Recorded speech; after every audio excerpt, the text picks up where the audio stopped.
You know, they're not big deals. No, you're right. Okay, drive safely. Hope This is Mom's the Board of Education regular business meeting for which adequate notice under the Open Public Meetings Law was provided by written notice on April 26, 2007 to the Courier News, the Echo Sentinel, the Reporter, the Star Ledger, and the clerks of the Borough of Watchung and the townships of Long Hill and Warren. Can I have a roll call? Mr. Binder? Here. Mr. Fallon? Excuse me, Mr. Falzarano? Mrs. Beckner? Here. Mr. Horowitz? Here. Kathy?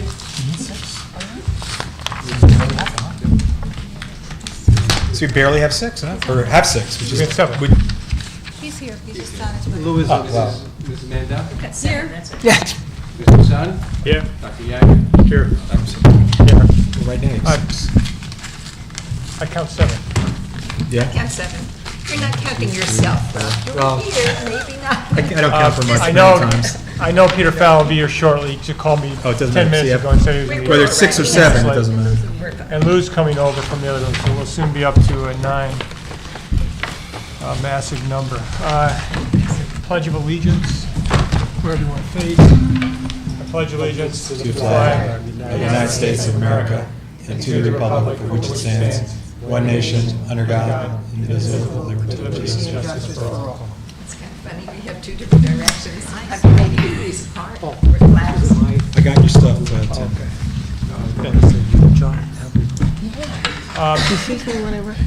Welcome, everybody. Before we move on to superintendent's comments, I would just like to remind you Today was that early because of the meeting. we are taping the meetings, and there's full expectation we're going to be moving these to the broadcast.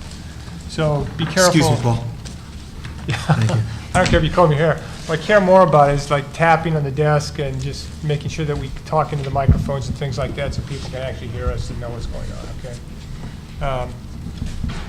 We'll take pictures later, Ron. Thank you.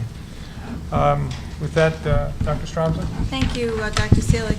I just wish to call everyone's attention to item A2 on the agenda. It really gives me great pride that the Watchung Hills student body who have participated in the League's nationwide service project for food and clothing for the poor have competed along with 19 or 20 other schools from across the United States and have won first place for their efforts. And, you know, it's in these days and times when we hear so many things with teens being in trouble or problematic in some way or other, I think that it's so gratifying to see our students involved in such a worthy and noble activity. And also, I believe that you may or may not have noticed that we will be approving a trip for our students to attend, to work in a small community in Puerto Rico to build housing for people who are without a place to live. So our students certainly have their hearts and minds in the right place, and it gives me great pleasure to be able to acknowledge them in that regard. We do have a very full agenda. We do have some reports and presentations this evening, so I will conclude my remarks.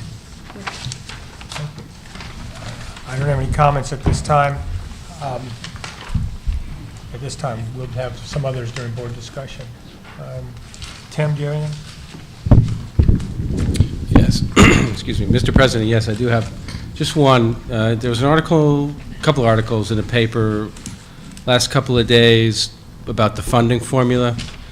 It was voted on, or they were voting on it today. I do not know the outcome yet. I didn't see anything on the website, did not see anything on the news. There was an article in the paper on Sunday, Star Ledger. Nice big article, did explain as best as it could how the funding formula works and where all the districts in the state fit. I'd like to get copies to the board if you don't have some so you can take a look at it. It is rather confusing. They do not have all the details out yet, so it's kind of hard to understand. But at the moment, just so you're aware, they have an adequacy formula. And the adequacy formula is a district that was really created with some input from some professional folks in school districts and some folks down at the state. And it came up with a cost per pupil amount. And this adequacy formula is a key number. if you are above this adequacy, you will have portions of your state aid basically limited as to what your increase can be. And just so you're aware, in the newspaper, it did show that we're just slightly above that adequacy formula, slightly above it. But unfortunately, that means that we don't get the 20% increase, we get the 10.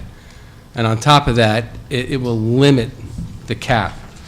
So rather than, and they may reduce the cap from being a 4% cap to something below that, and I believe it's going to be the CPI formula. So just be aware of that. I don't, all the details aren't out yet, but I'll get this article to you. It's a very nice article. It shows all the districts in the state. If I can do it in color, I'll do it because it's color-coded. And that's basically concluded my comments there. Mr. Thank you. President. Any questions? I saw that same article, and frankly, maybe it's just we're the light blue, not the dark blue, but I found, Tim, it was unclear how they really even determined whether a district was, what was the criteria utilized to say you're spending the right amount, too much, or the lesser amount.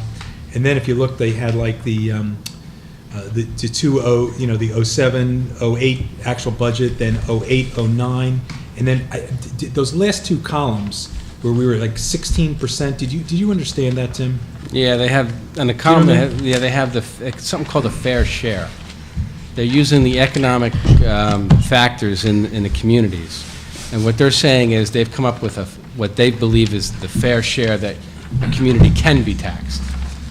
And we were beneath that. So we were under the fair share in their calculation.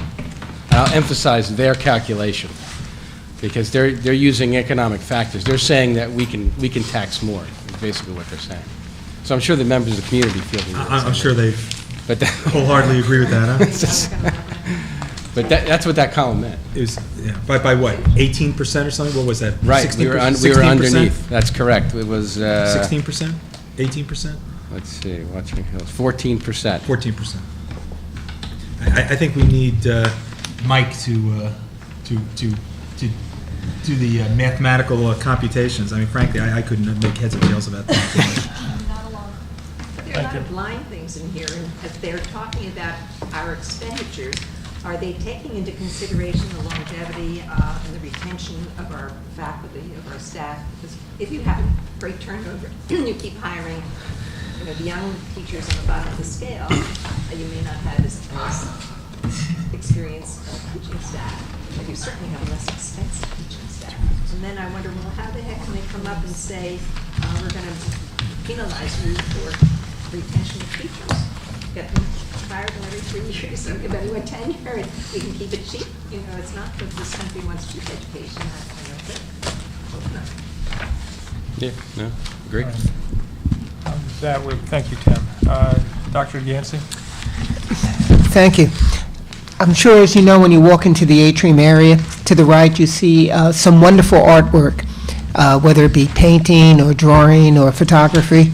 They're done by our students in our art classes and put up by our National Art Honor Society. I asked them about a month and a half ago if they would mind doing it for the main office in the West Wing Conference Room. And they agreed, and it's up. So when you now will see artwork in the main office and in the West Wing Art Room, which will be rotated. So every couple of weeks, we'll get some new pieces of art in there. So it's really nice, and I congratulate not only the kids, but also the leadership of Judith Mulder, Patty Gatens, and Vincent Colabella.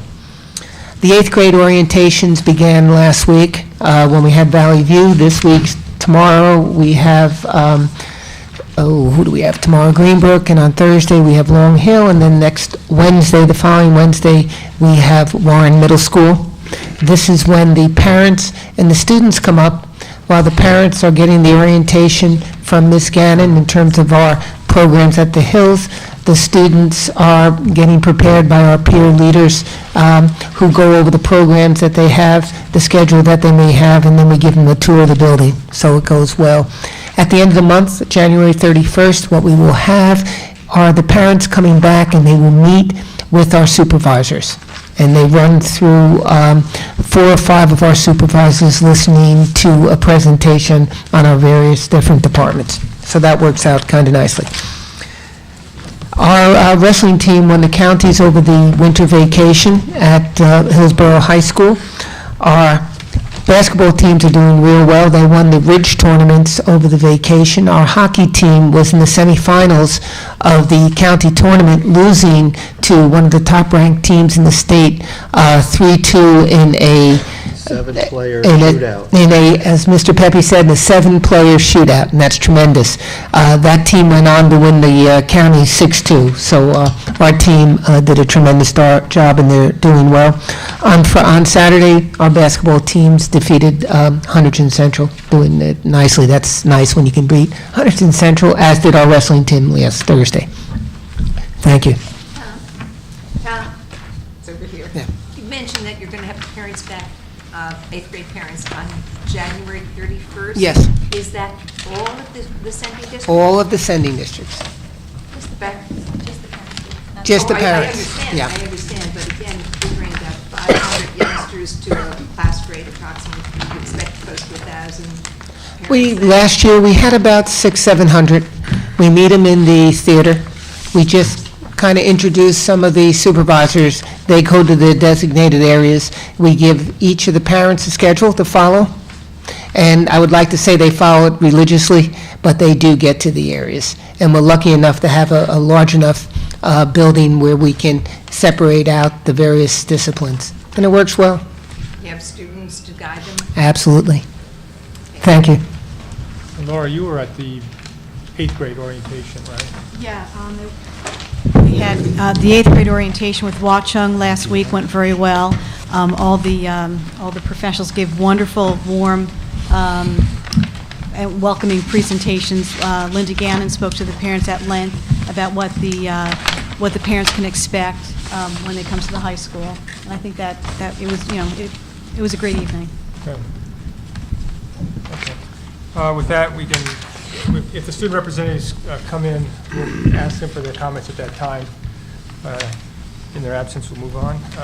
Into committee reports, 2 committees, Personnel B and G. Can we start with Personnel? Sure. Actually, we met today, and some of the topics we talked about included, there's advertisements that were placed in this past Sunday's paper, Star Ledger. One is for a director of guidance, and looking for a start date on that of July 1st. The other one is for a director of operations, and that start date would be March 15th. The director of operations, as you know, was the position description that we approved at the last meeting.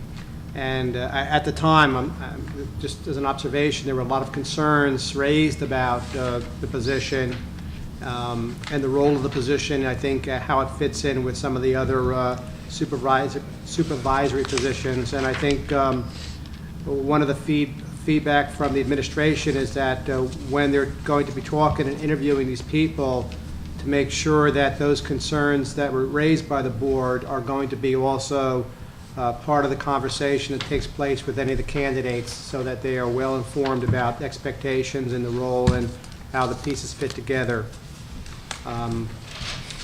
On the agenda this evening, there is an interim director of guidance person. This person would be hopefully there until the position is permanently filled with a start date of July, so this would be roughly February through July. There were some concerns raised about individuals who happened to be familiar with this person in previous responsibilities. Those concerns were talked about. I think that considering the nature of that this is an interim position and the role of the person, I think that those have been addressed. I'm hoping that those have been addressed okay. There were also, one of the things that we're going to try to do this year within the school year is take somebody who reports to the director of guidance and move them from a 10-month to a 12-month and change that to a confidential assistant position. That's something you're going to be hearing about, and when we do that, we'll identify where the money's going to be coming from in the budget. There is money there, but we want to make sure we've earmarked it for that particular position. Another item on the agenda this evening is replacement school aid, security aid. This is to replace Joe Heath. There's no budget impact. It's a 10-month position, and there's a candidate that's been brought forward.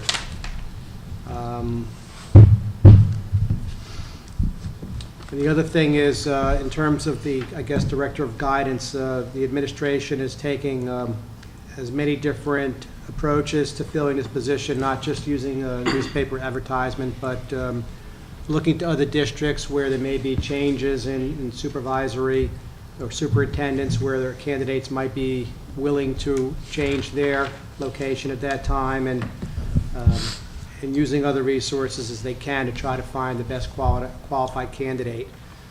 We also talked about the approach to the interviewing process with this candidate, because the nature of this position and the strong interest many of the board members have, and in fact the full board has, in who the candidate is, making sure that everybody's comfortable with the person that we do bring in.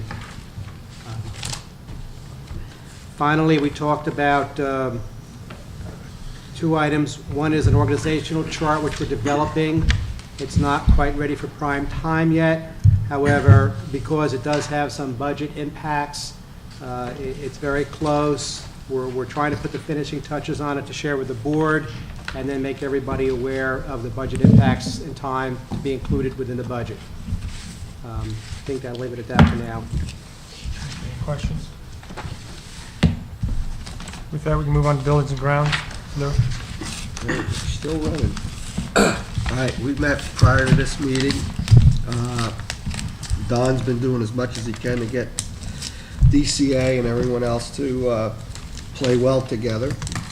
The fume hood certification came in today, and hopefully they'll be approved for use by Wednesday.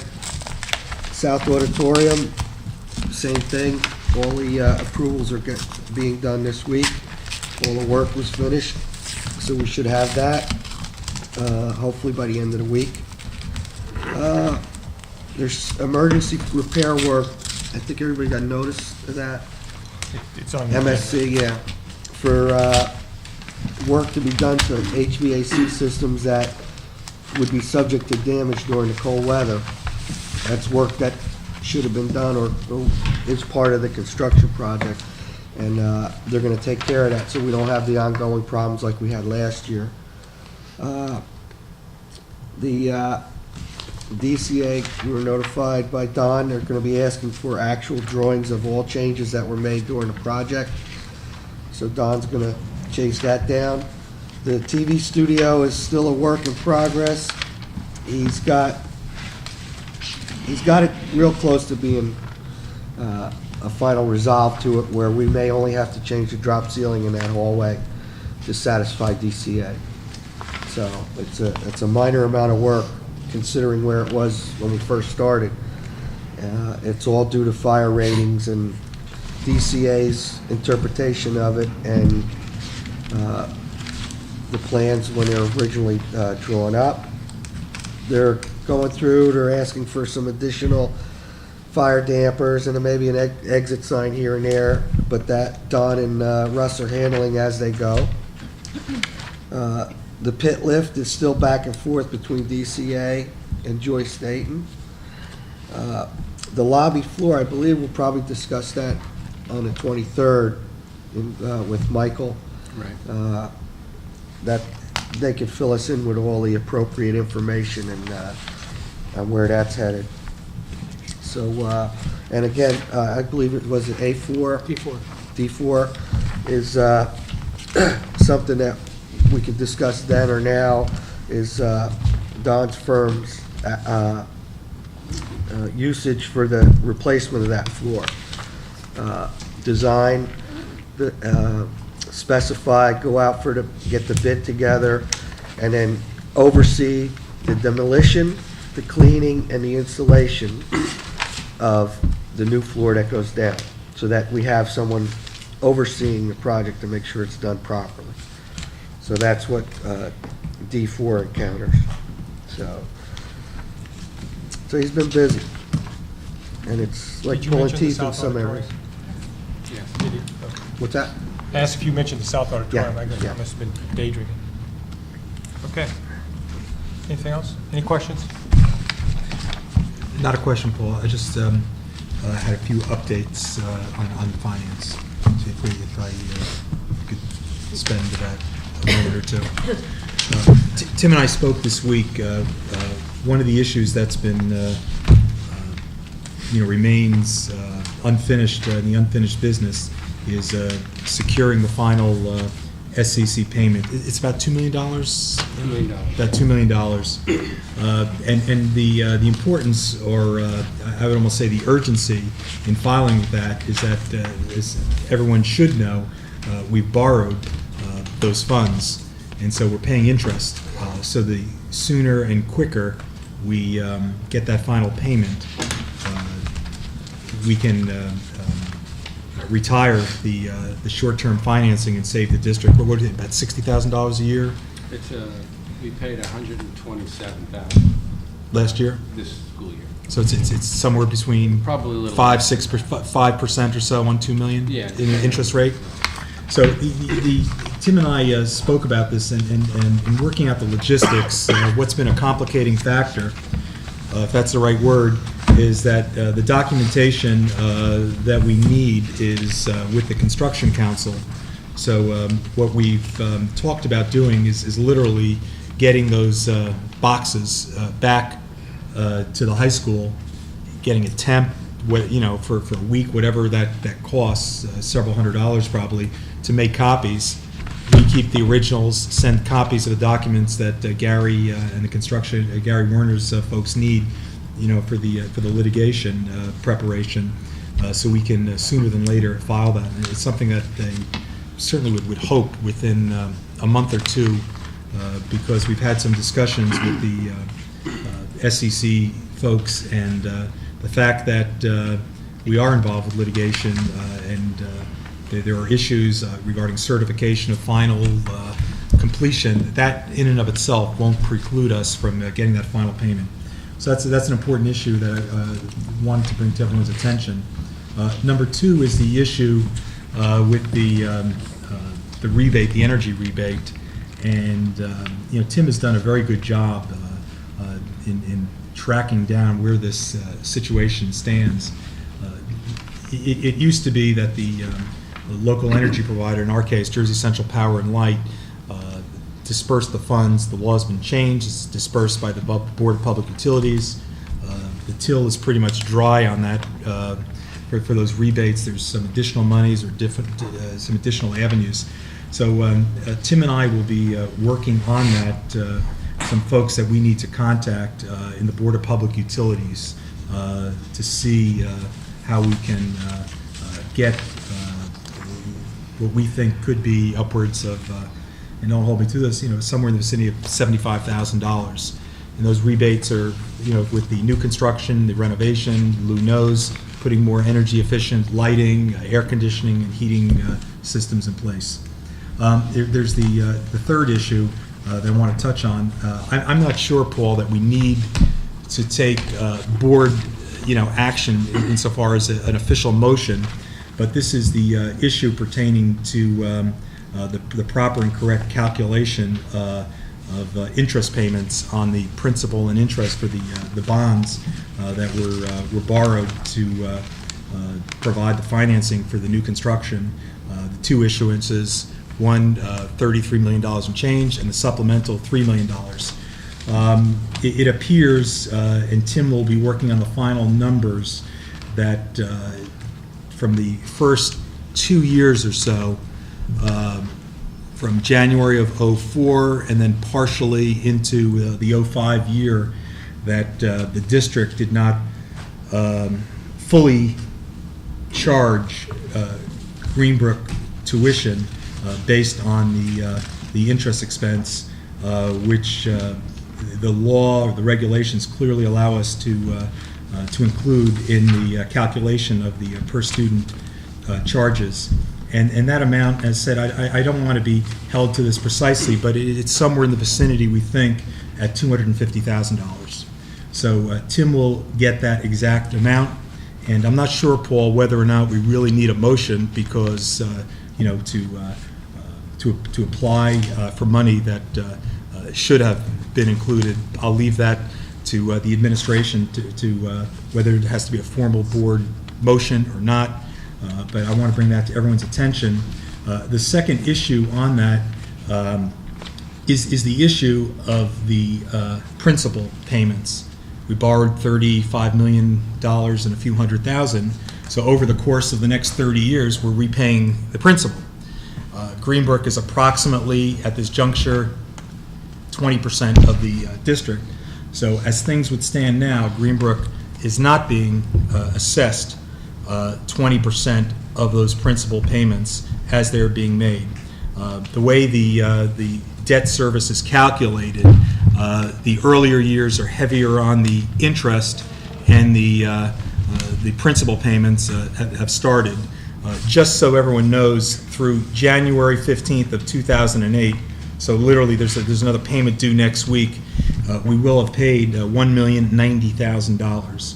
No portion of that has been carved out in terms of being used to calculate the amount of funds that Greenbrook needs to, or what we charge Greenbrook to send its kids to the school.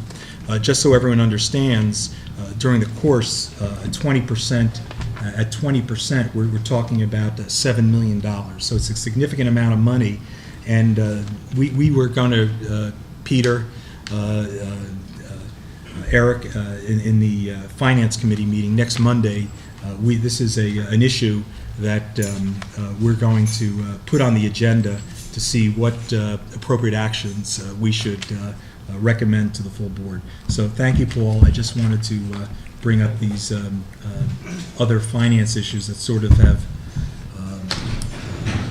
I'd like Thank you to for the make a update. comment, Yep. if I may, because this is the second meeting when I've heard this, and, it's nice to say that you should do this or you should do that. I really would like us to see, if we could ask our attorneys, just exactly what it is we can do. For example, the ability to charge Greenbrook based upon capital money and recover principal money that's spent that the voters did not approve is something that I kind of have my doubts about. So before we start saying a lot of things, Rob, in front of a lot of people, in front of newspapers and whatnot, which may be more of a posturing in my mind than a reality, can we at least run it by attorneys and see what legal standing we have to do these things? I just don't want to get into a big match where it involves attorneys if it could be done without it. Well, Because when I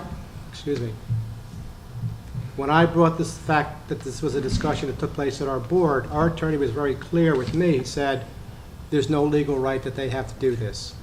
So all I'm asking us to do is, before we go ahead and do these things and say these statements and, bring all these motions up, let's get a legal opinion. This is a lot of money at the table, and rather than getting involved in strong litigation that could or could not happen, that's why we have attorneys. That's their job, is to make sure they've interpreted the laws correctly and we're doing things according to the correct laws. Okay, thank you. I think that's exactly what we will do. We'll get we'll probably along with the Finance Committee, get some exploration on this. Let's find out what we can really do. I just want to say, Paul, this is, but when someone on the board, accuses me of being political, Nobody's accusing posturing. you. No, there was, he used the word posturing, Paul. I want to say very clearly that, my goal is to, represent the interests of the folks in Warren and the interests of the school district. And if in fact, right, I don't say that conclusively, that Greenbrook should be shouldering 20% of those payments rather than the people of, which in essence is happening, people of Long Hill, Watchung, and Warren are paying that 20% that Greenbrook is not paying. We're going to find out what legal recourse we have. So that's what we're going to do. That's what we're gonna do. That's exactly what we're going to do. We're going Thank to you. find out what we can do and we can't do. Right. And be investigating in a proper way. There we go. And Tim will have a chance to find out what the interest payments were or were not made back in the time frame, because I know there's a lot of boxes of stuff that have to be looked at in order to dig through it. So let's get the data. We'll get the data, and then we'll be able to make some decisions in a calm and constructive manner. Mr. President, one additional committee did meet that I forgot Oh, I'm to sorry, include there. who met? The 50th anniversary Oh, 50th committee. anniversary, great. I don't know, I can just say briefly that we did put an update of the 50th Anniversary Committee activities and items that will be taking place from now through the end of the school year up on our website. Mrs. Spector, I don't know if you want to add anything, since I think you were the only person from around the table right now that attended that meeting. It's an active group of people. Each one seems to have taken a favorite, whether it's going to be the Hall of Fame, or whether it's a dance, so that we really have a lot of different groups working. And I'm frogging on my voice, one moment. So I just, you really have to see the latest update of what's flying and how much people power there is behind it to get these things going. What's the next event that's going to happen? The next event is the dinner dance that the PTO is sponsoring for March us in 14th. Friday, Friday. March 14th, at the Stonehouse at Sterling Ridge. We also are in process of soliciting nominations for the Hall of Fame. That is also will be a celebratory event with a recognition dinner held at the Forest Lodge. And I believe the Foundation for Athletics will be holding a casino night for us, and I think the location for that is yet to be determined. And finally, the 50th anniversary garden that we're working on with our head groundskeeper as well as others. We're trying to get people back into the school, hopefully before the budget, more people in town that come here for some function and walk through the school and say, yes, we did it right. They'll go out and vote yes in the budget. So we are trying to get some function in there. What else? They're talking of a picnic, and maybe the Hall of Fame that day too.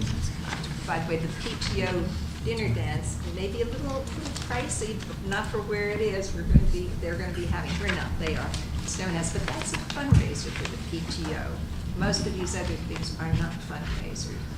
So that kind of, it's happening under the auspices of the 50th anniversary, but it is really a PTO-sponsored dinner dance. Thank you. Any questions on that?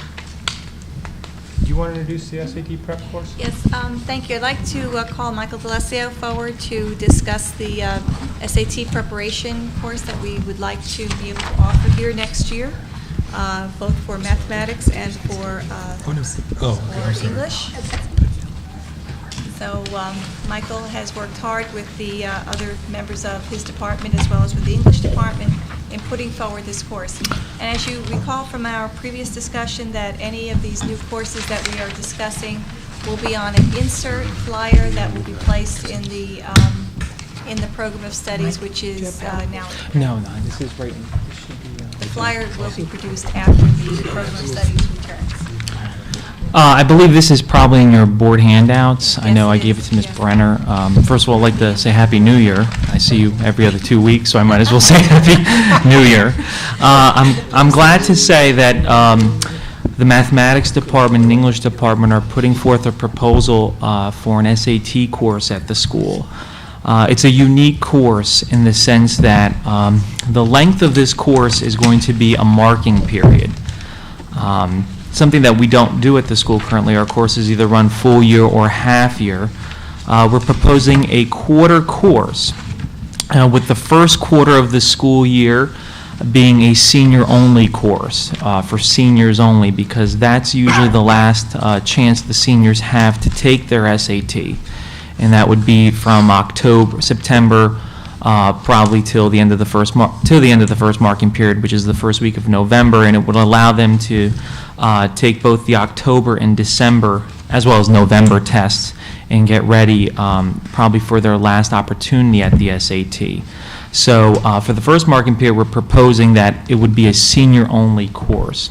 The rest of the year, we're proposing it second marking period through fourth marking period, a junior-only course to anticipate January through June testing for our students.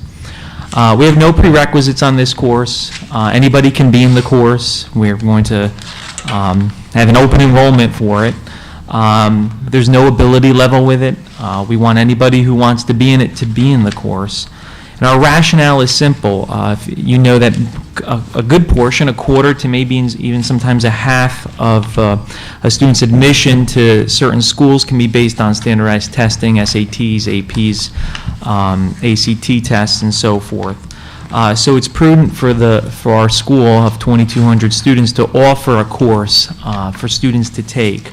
I think this type of course has been badly needed for a long time. There's a lot of districts, Hunterdon Central, Summit, Westfield, that offer courses in-house.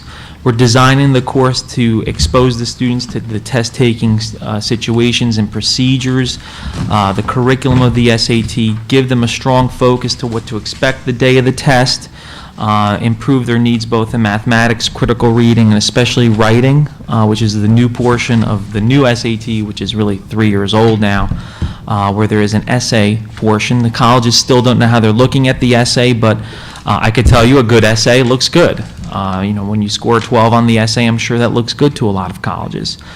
Our specific goals really are to have the students prepare themselves in those areas of mathematics, critical reading, grammar, and so forth. If you look at the course outline, we've broken it up into the mathematics portion, into the critical reading, grammar, essay portion. And the way we envision this course is 60 students being signed up per marking period. And myself and Will Ross would teach the students. I would get 30 on a Monday, and he would get 30 on a Monday, but I'd teach the mathematics portion. He would teach the language arts, critical reading, grammar, essay portion. And then the next day we would switch the students. I would have the students in mathematics. He would have the students who were with me the day before. This is going to allow us to maximize the number of students per marking period up to 60 students. That would be 240 students a year then. And that's a pretty large chunk of the students who have an ability to go through an SAT prep course. Our students would get a credit and a quarter here towards graduation, and it would be on a pass-fail. We're not really interested in grading the students on this. Again, I think we're really interested in keeping good statistics, seeing how the students do, and making sure that they score better, and we find their deficiencies before they go to the test. On the second page are some of our instructional outcomes, our resources, some of the things we want to do when we evaluate and assess the students. I could see myself being here a year from now and showing you results and how the students did, and hopefully they've done better than they would without being prepared for the course. In my opinion, a lot of the students do go to the test not knowing what to expect, and that's a bad thing. Anytime you go to a test not knowing what's on the test, that's not a good testing situation. This certainly is going to help them increase their study habits and ability to score the best that they can, and hopefully increase their college profile. I think it's something that's badly needed in the district, and I'm happy to say that both mathematics and English are proposing it forth tonight. Yes, sir. Questions? Yes, I do have a question. I think it's a great idea, but when I think about how many seniors will take advantage of it, if you said 60, then the next 3 marking periods, the juniors will, and then they'll also be available to take that same course the following fall. So you've got a coverage of 240 juniors and only 60 seniors. And I think that you've got to have more sections for the seniors. Well, that's something we looked at. We thought about this. I've sat down with the guidance counselors, and we've talked about having more sections. So Will and I have talked about it. I'm out there putting more sections in for myself. I will surely help any kids I can with this. This is something that I really want to see come to fruition. So I do think we'll probably have a huge amount of sign-ups for this course. You did say you were having open enrollment. Yes. There's no prerequisite. There's no grade that you have to have in another course. There'll be anybody who wants to come in. Yes. Michael, what do you find the other schools who are offering this get in terms of the numbers of kids who sign up? They have a limited amount of sections. They do have 30 students in a class. They don't really add more sections. They usually have 2 or 3 each, but they're usually a semester course. So the students have to actually give up a whole semester elective. So that may change enrollment patterns. With this course, since it's a marking period, we think we're going to get better subscription to the students, for students here, because they only have to give up a marking period. The other marking period, they'll probably end up going to a study hall, unless we can have some we've been talking about some creative courses that are a marking period also that they can fill in. So if I'm a senior, I take this first marking period, but then I go second marking period to another course that's been created, so I don't have to go sit in the study hall. We're currently thinking about that. The other schools, however, do this semester-wise, and they're packed with students, very much so, yes. Michael, when do you want to start this? September '08. Okay, so to Bernie's question, where, we talked about, obviously we start in September, it's like starting anything. Certain groups will benefit because, they might have the benefit of a year or two of program. I think this is a terrific idea. Time who has, come probably 20 years ago to do something like this. We're a little behind. Well, because, listen, whether you think, Fran thinks, the guidance office thinks that SATs are the dumbest, unfairest idea, it's what the colleges think, and, anywhere, I think you're right, from 25 to 50%, it's weighted very, very heavily. Is there any reason, and this is what I'm thinking, Fran, that we could get this, if you could tell us what the obstacles, impediments would be, and get this program underway this spring? This is an important program. No, I agree. So to the extent, if you could get this going in the spring, then Bernie's question, the kids who are going to be, if the kids who are seniors now, it's too late. They're already applying, whatever. But if you could get this going in the spring, then the kids who are juniors now will be seniors in September.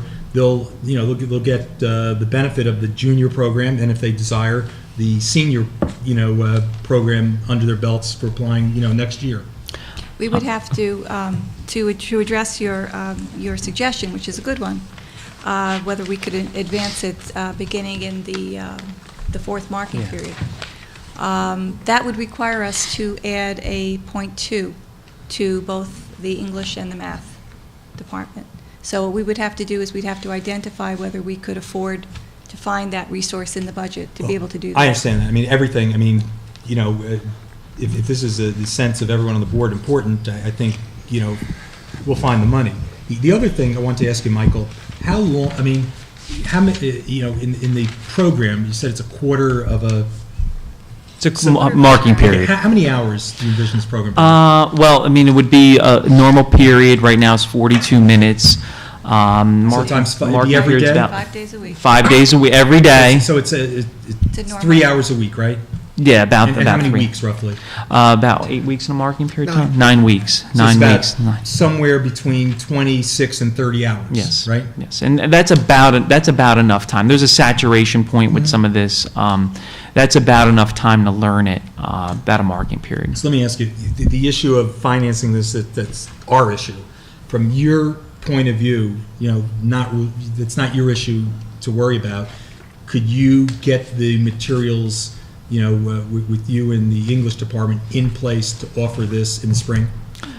Yeah, I have them the now. following. No, I want to ask you a question. I was just going to follow up. Got 'em on the a question. thumb drive right here. In the sense of, if it's the board's sense that this would make, we'd like to see a proposal on this and see if we can maybe start something in the spring, then we can ask them to come forward with that at the next meeting, and with the cost associated with it, you could review it through the finance committee, and we could go forward on it if we think it's possible. Great. Does that make, I think that's where you're headed on this. Absolutely, Paul. Maybe accelerate. So let's see what- Absolutely. Is that the sense of the board? We all kind of think this would be a great thing to try to move forward if we can? Yes, actually. Just wanted to know who pays for the books, though. We have the books. We've budgeted. I've budgeted for this for the past few years. I have the books. I've bought them at a discount price through our discount book dealer. And Was there pages missing or something? no, I'm pretty good. They're really good to me. They love me over there. They come in. They get me So all we would- kinds of We would stuff. provide the books every year then to the students, too. Yeah, the books are relatively inexpensive. The materials that we've created would be given to the students, photocopied out, and so. We have a couple other questions, Sandra? Michael, Yes. I think I recall in the past, the adult school had offered, I think it was Yes. Saturdays. Is that still on the agenda? And do we ever do a follow-up study of families that privately I don't remember the name of the people, Princeton, a lot of different organizations have been giving prep courses for these. Do we have any feeling of what's gone on? I'm not sure about how, the students feel about the other prep courses. I really haven't asked them. So I can't answer, you can't answer that at all. What the first question was again? The adult school. They say Adult school, yeah. I'm not sure, I guess they're still doing it, yes. You know, Mike, what makes this really attractive is, number one, it's a course offering, so kids who don't have the financial means to pay $600-700, or tutors $200 a session, we, as a school can, provide a wonderful opportunity for them. And number two, it's during the school. I mean, so many of these course offerings, whether it's adult school or Saturdays, I can only speak for my two kids who are recent graduates and went through the whole anxiety of applying. Did you study for your SATs? Go Saturday, Tuesday night. I mean, the fact that it's at school, at least, they're here at school and it's presented as an opportunity. I think is a terrific I agree, methodology. and I like the marking period aspect of it also. We have one more question over here, Peter. Yes. Mike, first of all, I also think it's a great idea. I'm very happy that you and Will Ross are anxious to take these things on, but I also do have concerns. We've kept you quite busy for the last couple of years. We pay you a stipend to do our scheduling, and you have, substantial responsibilities reviewing your teachers. I'm concerned about taking two of our supervisors, our department heads, and saying, okay, they're going to be teaching this course, especially if we get into the point where we're going to try and open this to more than one section at a time. What I think we need here is to understand, what the trade-offs will be. And they may be trade-offs we all want to make, including me, but those trade-offs may include, if we're going to open more sections, how are we impacting our current electives and the teachers for them, and what it means in terms of hiring teachers. So I just want to understand all that. I think I'd probably still want to do all this, but I also am very concerned about the idea that we already stretch you very thin, and I'm concerned about doing more of that as opposed to finding teachers for this someplace else. I appreciate that. And How can I have say I them- like doing it? He's part of the $6 million man. He's the .2 man. I mean, And Mike, haven't we also been, for the last year, teaching an SAT prep course? we had one last year. We didn't have one this year. We thought that probably better to have it during the school year, so we had to propose the course and go through the entire process. In terms of myself, I appreciate it, and I appreciate the concern you have. One of the things when I come to board meetings and talk with the kids in school and talk with Fran and Tom, it's important. I want to see the kids succeed, the students succeed in the school. Frankly, I think I can help them succeed. I really can. I think this is a part of it that I know I could help them succeed. So I guess you can do the schedule, Tom, if you want. I'll give the schedule up for sure. That's my biggest But concern. Perhaps in the proposal that gets developed and brought back at the next board meeting, we can have those kinds of concerns addressed also in terms of potential impact on staffing and Pete, how many maybe- hours you can actually work a week. Maybe Pete is also asking that maybe once the initial, you and Mr. Ross teach it for a semester or two, that, you and Mr. Ross build up a team under yourself. I think So, that's the ultimate goal. We've Right. actually done that. which would, Yeah. We do mitigate that. some of those concerns that Pete has. Yeah. Great, so perhaps the next meeting. Bernie, last question. One other quick comment, that if you take 60 of the students out of other courses in order to take this, you're giving them you're giving them one semester, then one semester study hall. One mark. Marking period, marking period. One marking period study hall. It would seem to me that you might have some breakage on savings, maybe a teacher or two other places. It's hard to say. I'm just saying With it's- just 60. It's worth looking at. It's just a small Be thing. so lucky. No, I'm just saying, you're adding a small .2, actually, with you, it's a 0.0. Pretty much. Well, actually, he's within, he can teach That'd one be good. course. Literally, supervisors all teach one course. Michael and Will have been doing two. Yes.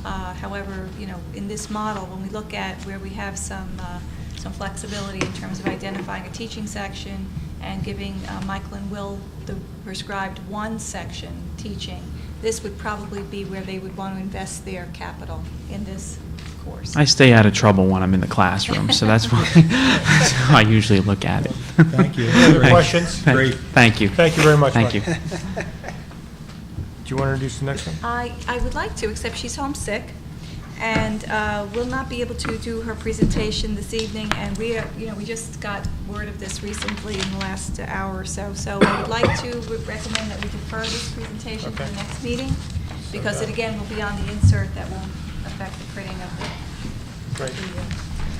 Fran, You had a question? could I then just ask that with respect to that, we also at the presentation address things like what impact it has on what other things Judith or whoever would be teaching? Look, yeah, And- Judith would not be teaching.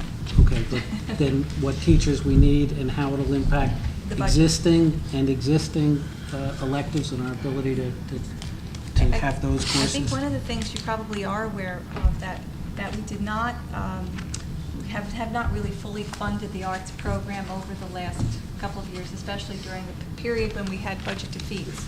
So we are still in the period of sort of growing this area. So you might expect that I might be coming back to you asking for additional staff with the new budget to assist us with this type of endeavor. So this is a course offering, but not a funded course offering at this time. All right, with that, we can open it up for the first opportunity for public comment. It's in the first public comment period, you're limited to agenda topics that are on tonight's meeting agenda. If you have a desire to talk about something other than that, you can wait to the second opportunity to talk. When you approach the podium, if you could give us your name and address, I'd appreciate it. If we have anybody from the public who wishes to speak. Seeing none, we'll move on. With that, we can go on to board discussion. We have you all have calendars. I thought I would have three, I guess. We have calendars that are going to be discussed, 2 years of it. Before we get to that, I'm going to just ask a quick question, a reminder. Tonight was, the day we were going to complete the board evaluation feedback and get it down to Gwen Thornton. Did everybody get theirs done, or if you haven't, you don't have to raise your hand. If you haven't, please get it in as quickly as possible, okay, so we can get as complete feedback as possible. Well, I have a question. I prefer to do it sitting in a chair somewhere else. That's fine. So I mailed it in. That's good. But I also realized when I mailed it in, there was really, if I had done it email, she would have known who it was. Yeah, I know. That's And by all right. mailing it in, I thought, well, I had it right. Regards from Sandy Fashion. I assume that she will maintain confidentiality. She just takes the stuff and mushes it together. But I felt it was important. She should know it comes from Watchung Hills Regional High School because there was nothing Probably. identifying on that Okay. evaluation sheet. I think the title of it said Watchung Hills, didn't it? Who did it? Yeah, I hope so. Oh, that I So if you missed. haven't filled it out, please do so. And for those of you who've done, thank you. You said Watchung Hills SF, didn't it? Right. She Right. said regards Sandy. Okay. So we can move on. Oh, and also I did send out the material with regard to the CSA informal evaluations that we're doing. If you got an email on that, Fran will reach out to you, or you can reach out to her to schedule some time if you feel the need to, okay? So with that, we can move on to the calendar. Thank you. In your folder, or in your packet, you received the proposed calendars that the regional superintendents and I worked together on recently. These calendars are in sync with everyone else's calendar, with the one exception of Greenbrook for the February 2009 and 2010 break, where the Greenbrook students would be in session on the 12th and only off on the 13th and 16th. They would be doing their staff development on the 13th, and so the teaching staff would be off on the 16th. As you'll see that we do not start school for students prior to Labor Day next year. Apparently there was a rumor to that effect going on out in the community, but we are not. Labor Day is the 1st, and as you see, we have scheduled the first day for students to be September 4th. Also, you see our back-to-school night is on the 25th, with the 26th as a half-day, which we have been finding to be very successful for our teachers after having the late night out with the back-to-school night. October is the same as it's been with our Staff Development Day on the 13th around the Columbus Day holiday. November is again the same with the NJEA convention, Thanksgiving recess. December next year is a rather long break. As you see, we would begin it with a half day on the 23rd of December and would return to school on January 5th. So that is rather long break, but that's just because of the date that the various holidays fall. March, no holidays. April, you'll see both the Easter and Passover holidays fall between the 3rd and 13th of April. I'm sorry, when is Easter? And when is Easter? Okay, Easter, It's on a Sunday. I think it's the 5th. It's on a Sunday. Peter. Yes. usually it's on Sunday. Give like a good mark. Good guess. Passover, so let me get my, onto the right spot. Passover is What are the boxes? The boxes April mean 9th, The green and one. No, Easter these are is, the box. Which one, year 2008? no, I want 2009. Okay. It's a hat. April, Easter Sunday is April 12th, and Passover is April 9th in 2009. Thank you. When was Easter? April 12th. Easter's the 12th. Then, of course, Memorial Day in May, and then our tentative graduation date would be set for June 25th, which is a bit late. Usually we try to end somewhere between the 20th, 21st, 22nd, but because of that extra long winter recess, pushes the end date out a bit. Fran, did you say there was going to be a half-day on December 23rd? Yes, that's in line with the, again, with the elementary schools. Fran, what does that mean when you have staff development if necessary? When do you Oh, know that- if it's Yeah, necessary? That's if we should have inclement weather on any of the other dates. In other words, that we have to close, let's say February 12th, for example. We have a close because it's inclement weather, and we would make up the staff development day on Friday the 3rd. So if we do have the staff development on the 12th, then we would not need the day on the 3rd. And just as a general thing, what do you build in? 3 snow days? Four. 4 snow days? And is there a custom that if we don't use them or you have some left, you just forget it? It's like No, there's a... you don't cut the school year short, right, Tom? Decoration No, we Day, do not. Memorial It's a Day weekend. it's a contractual issue. Yeah. They work 184 days. You can't make them work 185. I mean, you can't work any. No, I saw in the other. But generally, as a matter of fact, the kids have even come with a petition, can we get off for Memorial Day weekend? And historically, we have done that, taken a longer weekend Memorial Day if we haven't used our snow days. I meant the other way, Peter. You want to add days? No. I thought if you have 4 snow days Built in. and you don't use any of them, does that mean then you've booked 188 days? What's the school requirement, 180 days? 180 days is a 180, so you have 180. 184 built in. You have 185 built in, right? And you No. use 184 and 4 of them. are So if you use for- none of them, You you're got still going 184 184 days, days, right? exactly. We don't say, oops, No, we don't. No. right. No. The board has been generous in the past and given an extra day around Memorial Day holiday if we happen to have an extra 1 or 2 days, but that's at the discretion of the board. We've gone the other way too, where we have used up all of our snow days and then try to buy back a day somewhere. That's very, very difficult. It's hard We've had to to do. do a lot of ill will. Like 1987, 1997, bad snows, remember that? Fran, looking Yeah. at the schedule, I guess there was no way to make the February break a week long. No, especially with the long winter recess in 08, 09, we would be way out we'd be past June 30th. That's probably also contract deadline too. Yeah. So then 2009, 2010? 2009-10, you see Labor Day is later. It's on the 7th. What we would be proposing is bringing the staff in for their staff development on the 1st and 2nd of September. This calendar shows a half-day for students on the 3rd. What I'm going to recommend, though, is that we consider bringing the students back on the 8th full day and not on the 3rd half-day. So that would be one change that I would recommend to the board. The elementary districts were also in agreement with that, as well as, so that if we were all on the same page, we would bring the students back full day on the 8th. Fran, let me ask, if you're going to propose that, would you also then be proposing that the staff development days be the 3rd and 4th? No, they would be the 1st and 2nd. You'd still leave them first and Because, second. again, the Okay. Tuesday, Wednesday for most people is more convenient than Okay. Thursday, Friday. October 12th is the same with the one staff development day around the Columbus Day weekend. The November holidays, again, fall pretty much the same way. December, it's more of a normal break with the 23rd a half day, and then the students returning on January 4th. January 18th, of course, the Martin Luther King holiday.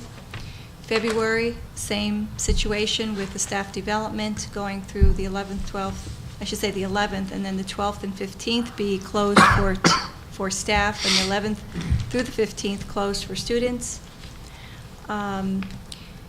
In March, we would again have the overlap between Easter and Passover between the 28th and 6th of April. May the 31st would be Memorial Day closing, and then, of course, we would be getting out on the 22nd, which is more normally the date that we would be closing. Is the graduation day, Tom, always the last day of school? Usually it's the day before.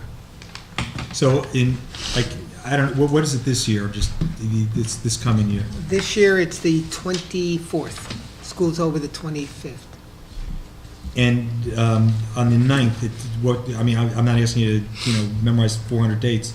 It doesn't say, Fran, what the last day of school is in June of '09. It says it in June 2010. Yes, you're right, Rob. I mean, the last day of school Right. Would be is the 20 graduation day. Would be the Should say the 26th. Would be the 26th, the half day. No, actually, It would be the 25th? if I may speak? Sure. The 25th, where it says tentative graduation, is actually the last day of school, because that gives us 184 days. The 24th would be graduation if we do it the way we have been, Oh, with the over. the day before. Right, okay. Yeah. Although on the last day of school is graduation day in June 2010, right? No, that would be okay. the It says, 23rd. I'm sorry, pardon me. Okay. 22nd, I'm sorry. So Day usually, before. so you're saying is the last day of school is half a day, and the next day is usually the graduation? Just the Yeah. reverse. Oh, the reverse. Right. Last day is half a day. Right. The day before the last day is Graduation. graduation. So I guess the only change that, as I said, I would recommend and would be that we would start school after Labor Day for students on the 8th rather than start school on the 3rd for a half day, be off Friday, be off Monday, and then start on the 8th. So I would recommend that we would adopt the start date of September 8th. Now, Tom, does that push us out to the 23rd? No, the last day is the 22nd, it'll push us out to the 24th. 24th.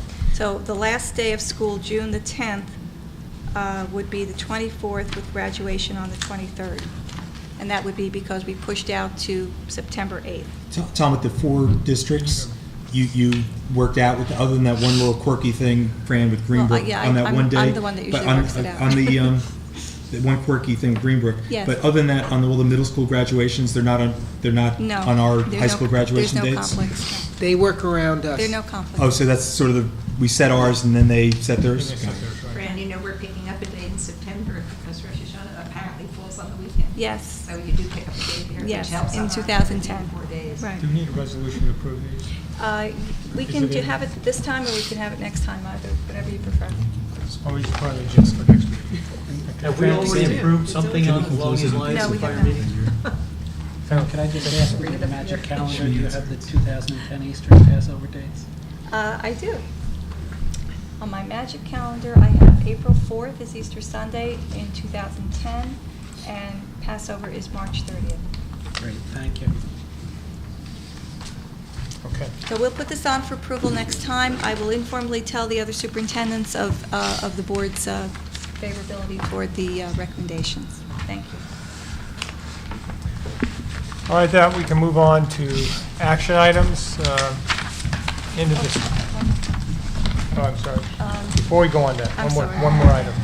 In your folders, you have a memo from Dr. Seelig, I should say from me to you all, regarding the availability to meet for a special executive session on January 23rd at 6:30.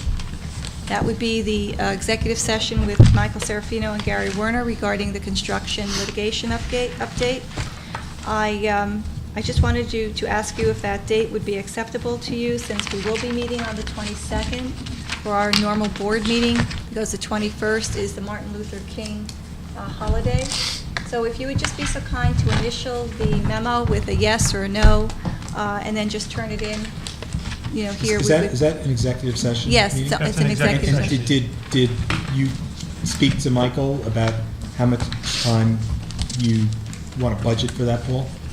Or Fran? Yeah, we did, and we would say a maximum of 2 hours. Probably 2 hours is what we did before. and it's- I guess, have you thought about the idea of just making the meeting the day before longer, to have one meeting? It's your discretion. You know, Before. Well, you have a regular board meeting the day, that Tuesday, right? 22nd. Right? We had talked about that before. We'd wanted to separate this meeting from a regular board meeting, because it makes for a very long meeting. I know that, but just, Since we don't, there's no cost impact, since we don't bring them here for the board meetings, really. I wasn't talking cost, I was just thinking, if people would rather come to whatever one. the board No, wants. all I'm saying is one meeting that's 2 hours longer, or have a meeting the next day that's the same, the 2 hours. You may have a preference?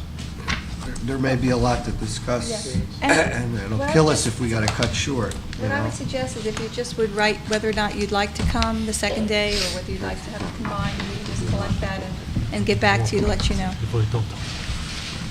Just to save time. So what we're going to do is write on here if you're okay on the 23rd, and write on here if you prefer to do it on the 22nd, and make it a 2-hour longer meeting. Okay? Okay, thank you, sorry for the... All right. This is not part of this topic, but we have something in the package that's called Status of Most Competitive Applications. Very interesting, but why doesn't it have all applications? Is there another page that is like the least competitive application? No, we did not give you that in the packet. All I did give you was the status of the students who have made application to the most competitive colleges, because that's what I was getting the most questions about. We can certainly give a total, all-inclusive list of all of the students. Or break it down into two sections? if Yes, you wanna we do it. went simply by the Barron's ranking, the bank, It's really not, truth is, it's really not going to make a difference until, May 1st or whenever. It's very early. Because, It's- so few kids, it looks like, I don't know, Tom, did less kids apply early decision or there's less early decision No. schools this year? I would No, not I say don't so. think so. It just takes the college's time to pour through them and send back the Right, just, responses. rolling and all sorts of things, so. But eventually, all of the college acceptances will be No, available to everybody. Well, by May 1st, right? Isn't that? Yeah, but I mean, the... Usually. the- April 15th is the key date. Right. So if you It's a could, very interesting display. I would like to actually talk about this. We could do that in another board business later Yeah. on. Okay? No, I'd like to have some let's time go on it. Wednesday. It's the 20th. If you could initial, or just indicate the 23rd is okay on the letter, or if you prefer to have us meet on the 22nd, write that down also, okay? And then we can put them together and figure out what's going to be done. Just to save time, Paul, do you want to do a quick sense of vote right now so everyone can know when the meeting is? Well, I'll tell you, I've got 4 people already saying the 23rd, so we can get a sense of it if you want to do the 23rd. Who would like to do it on the 22nd? I don't know. I don't have my calendar. That's so I have to okay, wait. fair enough. Who would like to do it on the 23rd? I can do it either, it doesn't make. We're going to do it on the 23rd. It looks like, we know that Gary and Michael are available. I don't even know if Oh, they're they said that available. was the date Yeah, they I don't want? even know if they're Then available on the that's really the 22nd. So critical. we're going to shoot for the 23rd. It's going to start at 6:30. My guess is about 2 hours long. So with that, now, we will move on to the action items under administration. Does anybody have any of the items on the agenda A1 through A5 that they would like to vote on separately?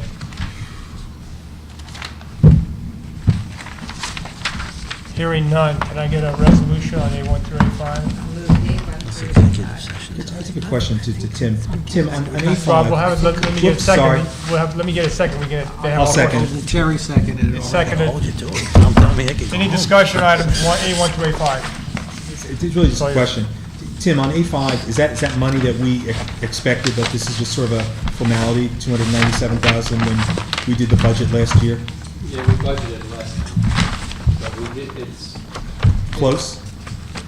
Well, what'd you budget? No, I'm just trying to think, is there, are we getting some extra money here then? Is it a windfall? It's not a windfall, but it's a little bit extra. Usually it's a shortfall. Slight breeze. No, not with IDEA. We usually get a little bit more each year.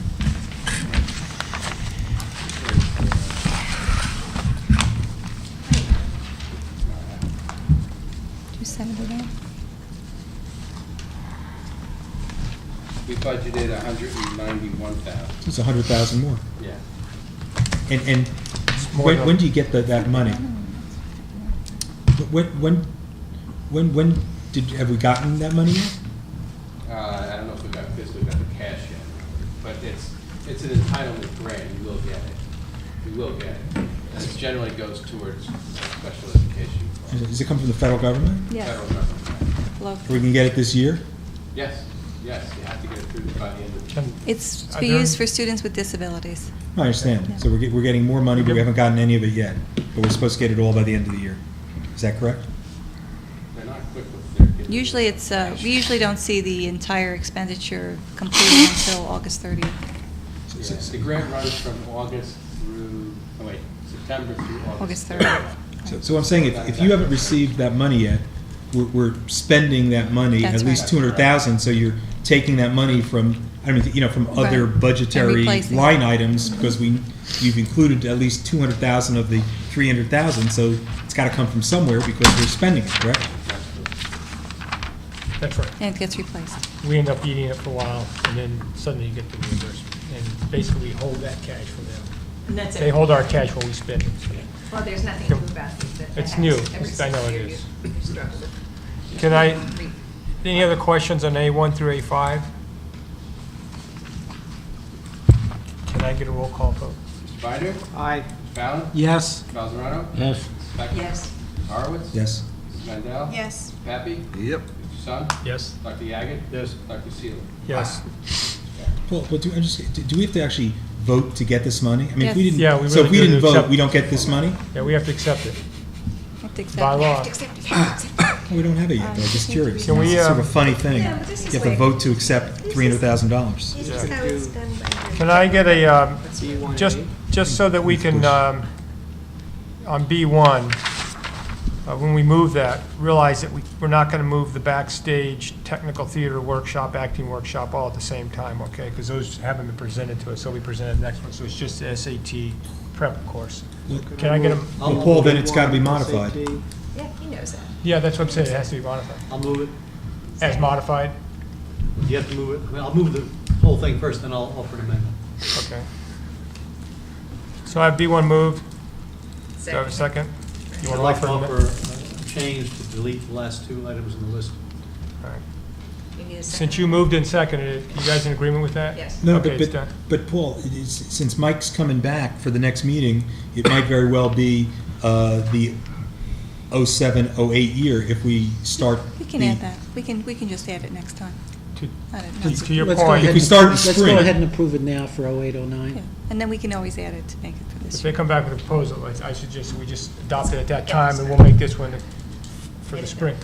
Technically, this is, it would have to be for the spring of '08, is what we'd have to add to it. Can we just leave it the way it is, and then we'll make the adjustment at the next meeting If we're able. if we're able to. If it works, you have to make sure that it Any works. discussion? It's been moved and seconded. It's only the SAT prep course. It's not the last two items on that list. Can we, any discussion on this? It's a voice vote, right? We don't need to do it. We were spending money. You think you are? All right, roll call vote. Mr. Binder? Yes. Mr. Fallon? Yes. Mr. Balzarano? Yes. Mrs. Beckman? Yes. Mr. Horowitz? Yes. Mrs. Mandel? Yes. Pepe? Yep. Mr. Sun? Yes. Dr. Yaget? Yes. And Dr. Seeley? Yes. Okay, we have personnel.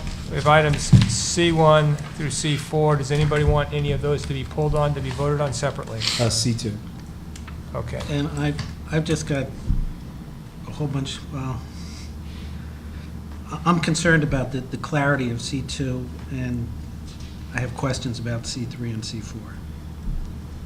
Well, then let's just move C1. Well, let's move C1, and then we'll come back and deal with each one of them individually. Can I get a motion on C1? I move it. Can I get a second? Second. We need a roll call. Mr. Bider? Yes.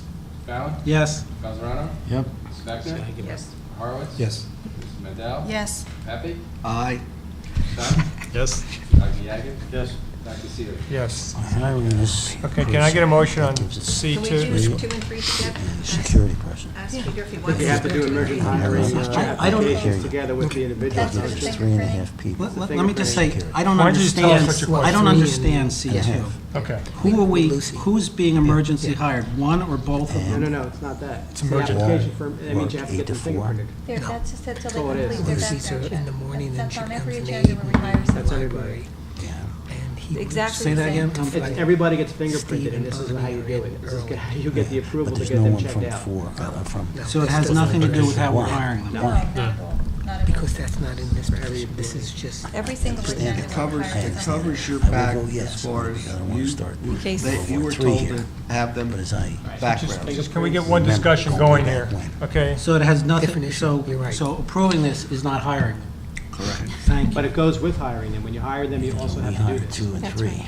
Well, what's the difference between a point, C3, you're voting to hire the guy, right? C3 hires them, C2 says you want to check them out and make sure they're who they say they are. and I'm there's saying no appointment criminal- equals We hiring. got away from that, I don't know. Appointment is hiring, yes. No, Correct, that's what I- subject to C2 is, the, C2 is Far about. from our mind. subject to Well, they should C2's be. coming back They and should saying they're legitimate and they're, Because we Right. need you know, people, there's no 4.5 people. issues in history of criminal During the day. Criminal things. background check. Well, is C, Background check, and C2 Plus is the compound. done with everybody. why are they together? Wouldn't you await the results of C2 before you No, go you to never do C3? that. Camden. You do them at the You same always, time. you always, Always do whenever that. you hire anybody, you always, then at the same time, you approve their background And the checks. guy that caught the kids breaking into the way it It's goes. all kind of. What is the emergent? security person The working, language that's on Pending, The wording pending, from night the, shift. from the code. and we don't address that. pending That's on terrible. every agenda when we approve people. security clearance and all that. I don't know why it's stuff. in bold. It should It's be. just, Well, when can we ask questions about this whole Well, it's process? important. I understand the difference between 2 and 3. thank you. We Okay. need a motion and a second on something. When- We need a when- motion, when- and a second. We need a motion and a second on C2 through I'll C5 second. and 4. Thank you. We need a motion I'll on move C2 through C- Can I C4. move C3? You want to do one at a time? I'll move. Can we just do them all at the same time? Come on. Can we do them all at the same I have a time? question about the wording in C4, so I'd rather you address that. Let's do C3 first. I'd like to move C3. We need to do C2 first. No, you don't. C2 comes after you've actually hired the person. C2 is the Criminal last one you do. background check. All right, let's do C3. C3 is what you do first. Okay. I'll move C3. Do I have a second? Yes. Roll call? Well, questions. Yeah. Oh, I'm sorry. I thought we already had all those questions. C3, questions on C3? Are we hiring this guy? Yes. This is what I talked about in Personnel Committee. This is the replacement for Joe Heath, The security the aid. security aide. Okay. Do we have a time to ask a question about this Of course. before we Yeah. vote? Right now. It's now the time. Now's the time, Okay. Rob. You have a question, Peter? Then I'll go Yes. after Peter. Is this guy still going to be the police chief of Groton No. Borough? No, he's Okay. Do we know what impact this has with regard to pension contributions by us? I don't care about his pension, I care about what we're doing with regard to him. It's just as if we hired any other aide at that amount? Okay. Do we know why he's retiring from? Been there for 30 years. You ready to retire? You've been 30 years in the police. See if you've got into the police force now, Peter. Talk to I think. all the defer to local Rob. chiefs. Rob, your question? Here's my Tell you question. what. Okay, Steve Davies wants to hire this guy. I have great respect for Steve Davies. Here's my question, okay? Has this individual released his personnel records?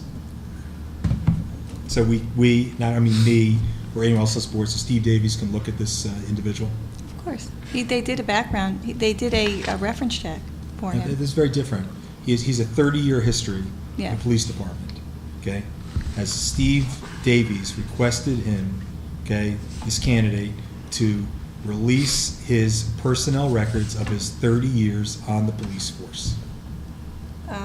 The only thing that I'm aware that Steve has done is checked his references. Okay. But today, as most people know, when you check references, yes, Rob Horowitz was a cop for 30 years at the Bambrook Police Department. That's all I'm going to talk about. Well, he did speak with individuals who would be able to verify his, his performance on the job. That's part of the reference check.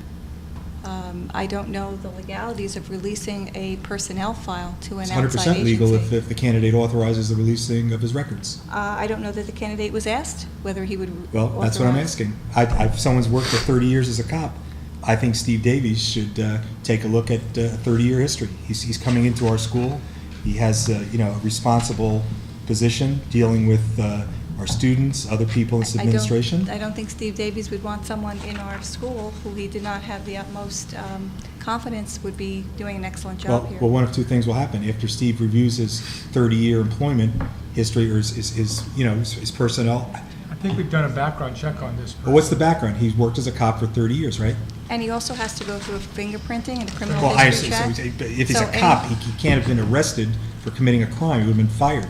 This seems to be all speculation to me. I'm not sure where you're going with it. Okay, here's the speculation, okay? Okay? Is there something you want to say? I don't know this individual. He could be, the greatest police chief in New Jersey. It has nothing to do with that. But it seems to me you're hiring someone, okay, and no one's done a background check with respect to looking at the guy's personnel records for 30 years. And You wanna excuse me, just let me you just wanna make finish a- this, okay? And if it happens that there is something in his background, and there's an event at this high school, okay, this school will be, and it's, as we've seen, people aren't remiss in filing lawsuits against this school, that we would have failed in our due diligence to look at his 30-year history with the police department, period. Do you want to make a motion to amend the resolution, or to ask that it be tabled, or to ask that it be moved, postponed to the next meeting, just like I said?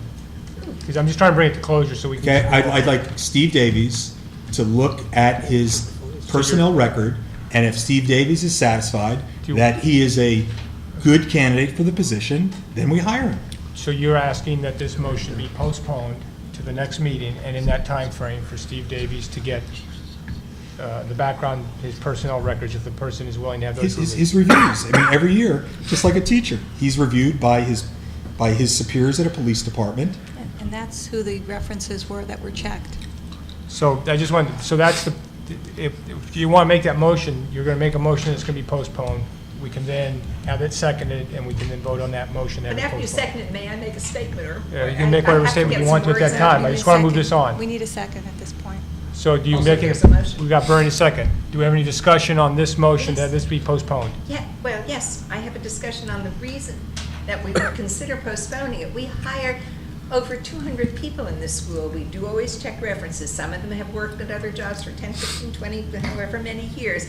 Somehow or other, going into the personal file of one particular person that we're hiring, we've never done that. And it smacks us, I'm listening and thinking, what does Rob Horowitz know that he wants us to check? And I don't think you do. I think it's just a philosophical Okay. idea you have that we should go and check. I personally feel very unhappy that we would do this to one of our new employees. Frankly, if I were the employee, I'd say the heck with them. We have a request. They don't trust me. We have a request to postpone this motion to the next meeting, and in that time frame to have Steve Davies do the appropriate personnel, to make the request to have the personnel file released so that he could evaluate that. I think that's what. Perfect, Paul. Any other questions on this motion? Does asking that question, though, have any,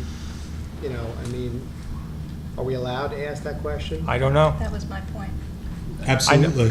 I don't don't know- know the answer to that that's question. correct. I'll tell you the I answer, know it's in business- absolutely. I don't know And that it's the that's right correct. of the individual to release the records or not release them. It's his personnel record. Can we get- I think this has to go to our board council. Can we get we can still postpone it. Can we get a vote on this motion to postpone this resolution? Do you have a question still? Can I ask either the Personnel Committee or the Superintendent just to address to the rest of us the impact of postponing this hiring? Well, it just makes a few more weeks later that we'll have someone in place.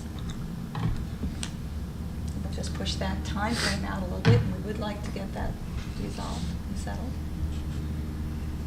Okay. All right, we have a motion that's been moved and seconded to postpone this resolution to the next meeting. I think we can do this with a roll call vote. Oh, I think we just do a voice vote. I don't think You do it's with a hand vote. If you do Yeah, a hand hand vote. raising, then you know. So, all those in favor of postponing this resolution to the next meeting, please raise your hand. Seeing three.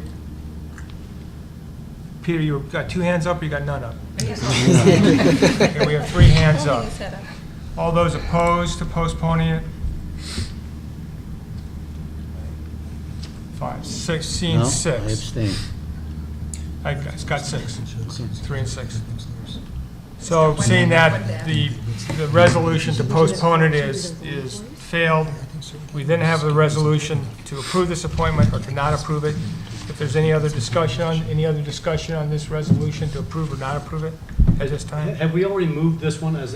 Yes. C3 is the only one on the table. C3 is on the table. It's been moved and seconded. That's how we got the discussion of it. Would anybody entertain doing this as written, subject to review by Steve Davies? I'd support that amendment.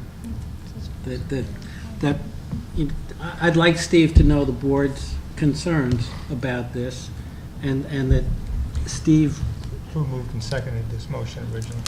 It was Jerry and Sandy. Would Jerry and Sandy object? The personnel committee. Would Jerry and Sandy object to including in this resolution that, what was the words that you used, Bernie? Subject to Steve Davies' review of the personnel Review of the file? personnel file.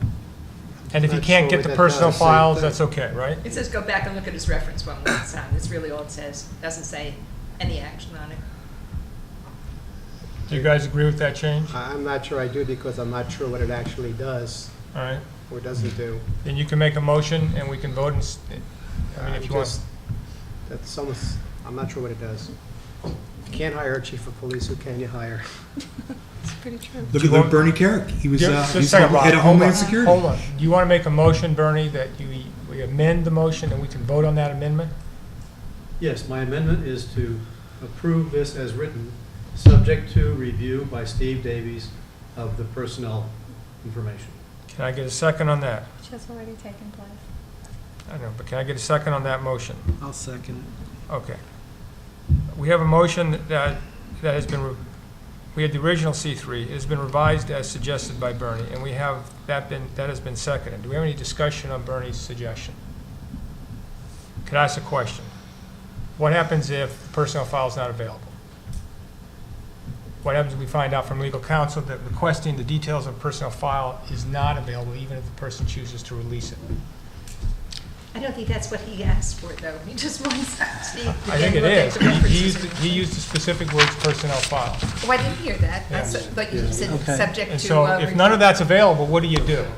Look, But I thought we if just I, Paul, may I? Yeah. I'm not board counsel.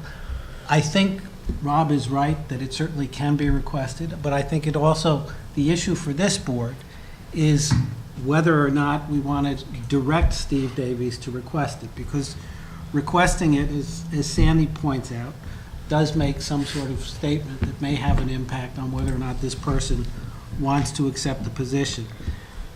I'm personally somewhat comfortable with the idea. I have the same respect for Steve Davies that Rob has, that if Steve understands our concerns and weighs whether or not he should make this request, I would leave it up to Steve whether to even make the request for the personnel records, as opposed to just being satisfied that he's done a thorough review of this person's references.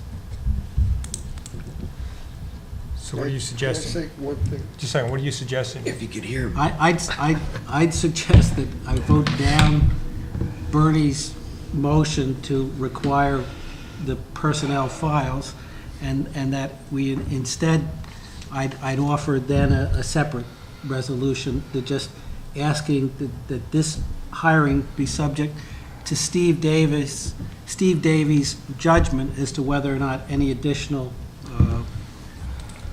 review of this person's references and qualifications should be obtained. Before we do that, who moved and seconded Bernie's motion? I seconded You it. seconded it. Bernie, would you be willing to Yeah, I kind of like the way he said that. follow up on that? Are you all right with that? Yes. I'd like Okay, to. that I'd like to motion make then that- has been, the amendment to the motion has been revised to simply request that Steve Davies review those records? Is that what you're saying? At his discretion. At his discretion. Okay. That's the amendment, that's the motion that we have. Can I get a vote? We can get a hand vote on, what the hell do we need to do? We need a Ready hand to vote on the. amend the on original amend- motion. On the amended motion. But you want to read We, that no, we amended really motion? should do, we need to do a vote, we need to do a roll call vote on this because it's money. No, it's just an No, amendment. it's an amendment of the motion. Oh, we need to, that's right, we need to do the amendment first. So what we're saying is, Peter, can you just rephrase what this Sandy, amendment is what gonna I'm be? trying to say is that the original motion that's in here is C4 would be, we would add to it Great. C3, Great, that's thank okay. you. Subject to a review in Steve Davies' discretion of the applicant's qualifications and references.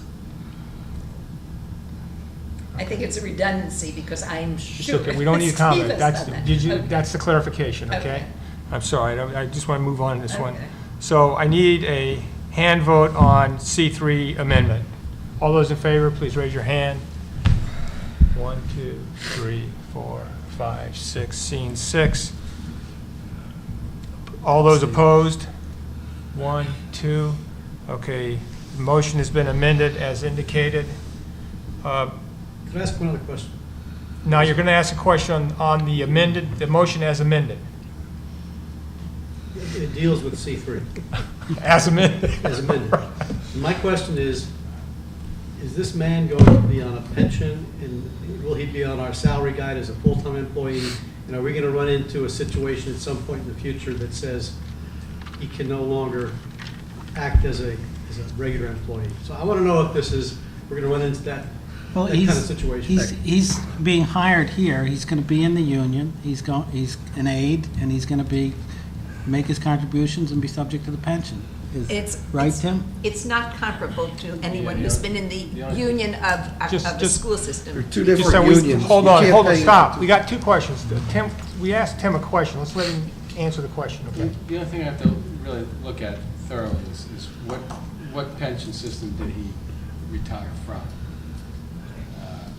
And that's where we got to check with the Division of Pensions to make sure that he can do that. That he can enter into this pension if he went from the, if he left the PERS system, he can't go back into the PERS system. But if he went from, I think it's the police and fire pension. He's probably He in the can police go. and fire, but if he was in PERS, then you need to explain to all of us what that means in terms of whether or not he can be hired and what it means in terms of this board's pension liability. What does that mean, Peter? I don't know if there's any pension. Peter, what's the worst-case It would be scenario that you're questioning? You just described that to us. That- What is your fear in He the wasn't worst in case? PERS. If he was in PERS, Right.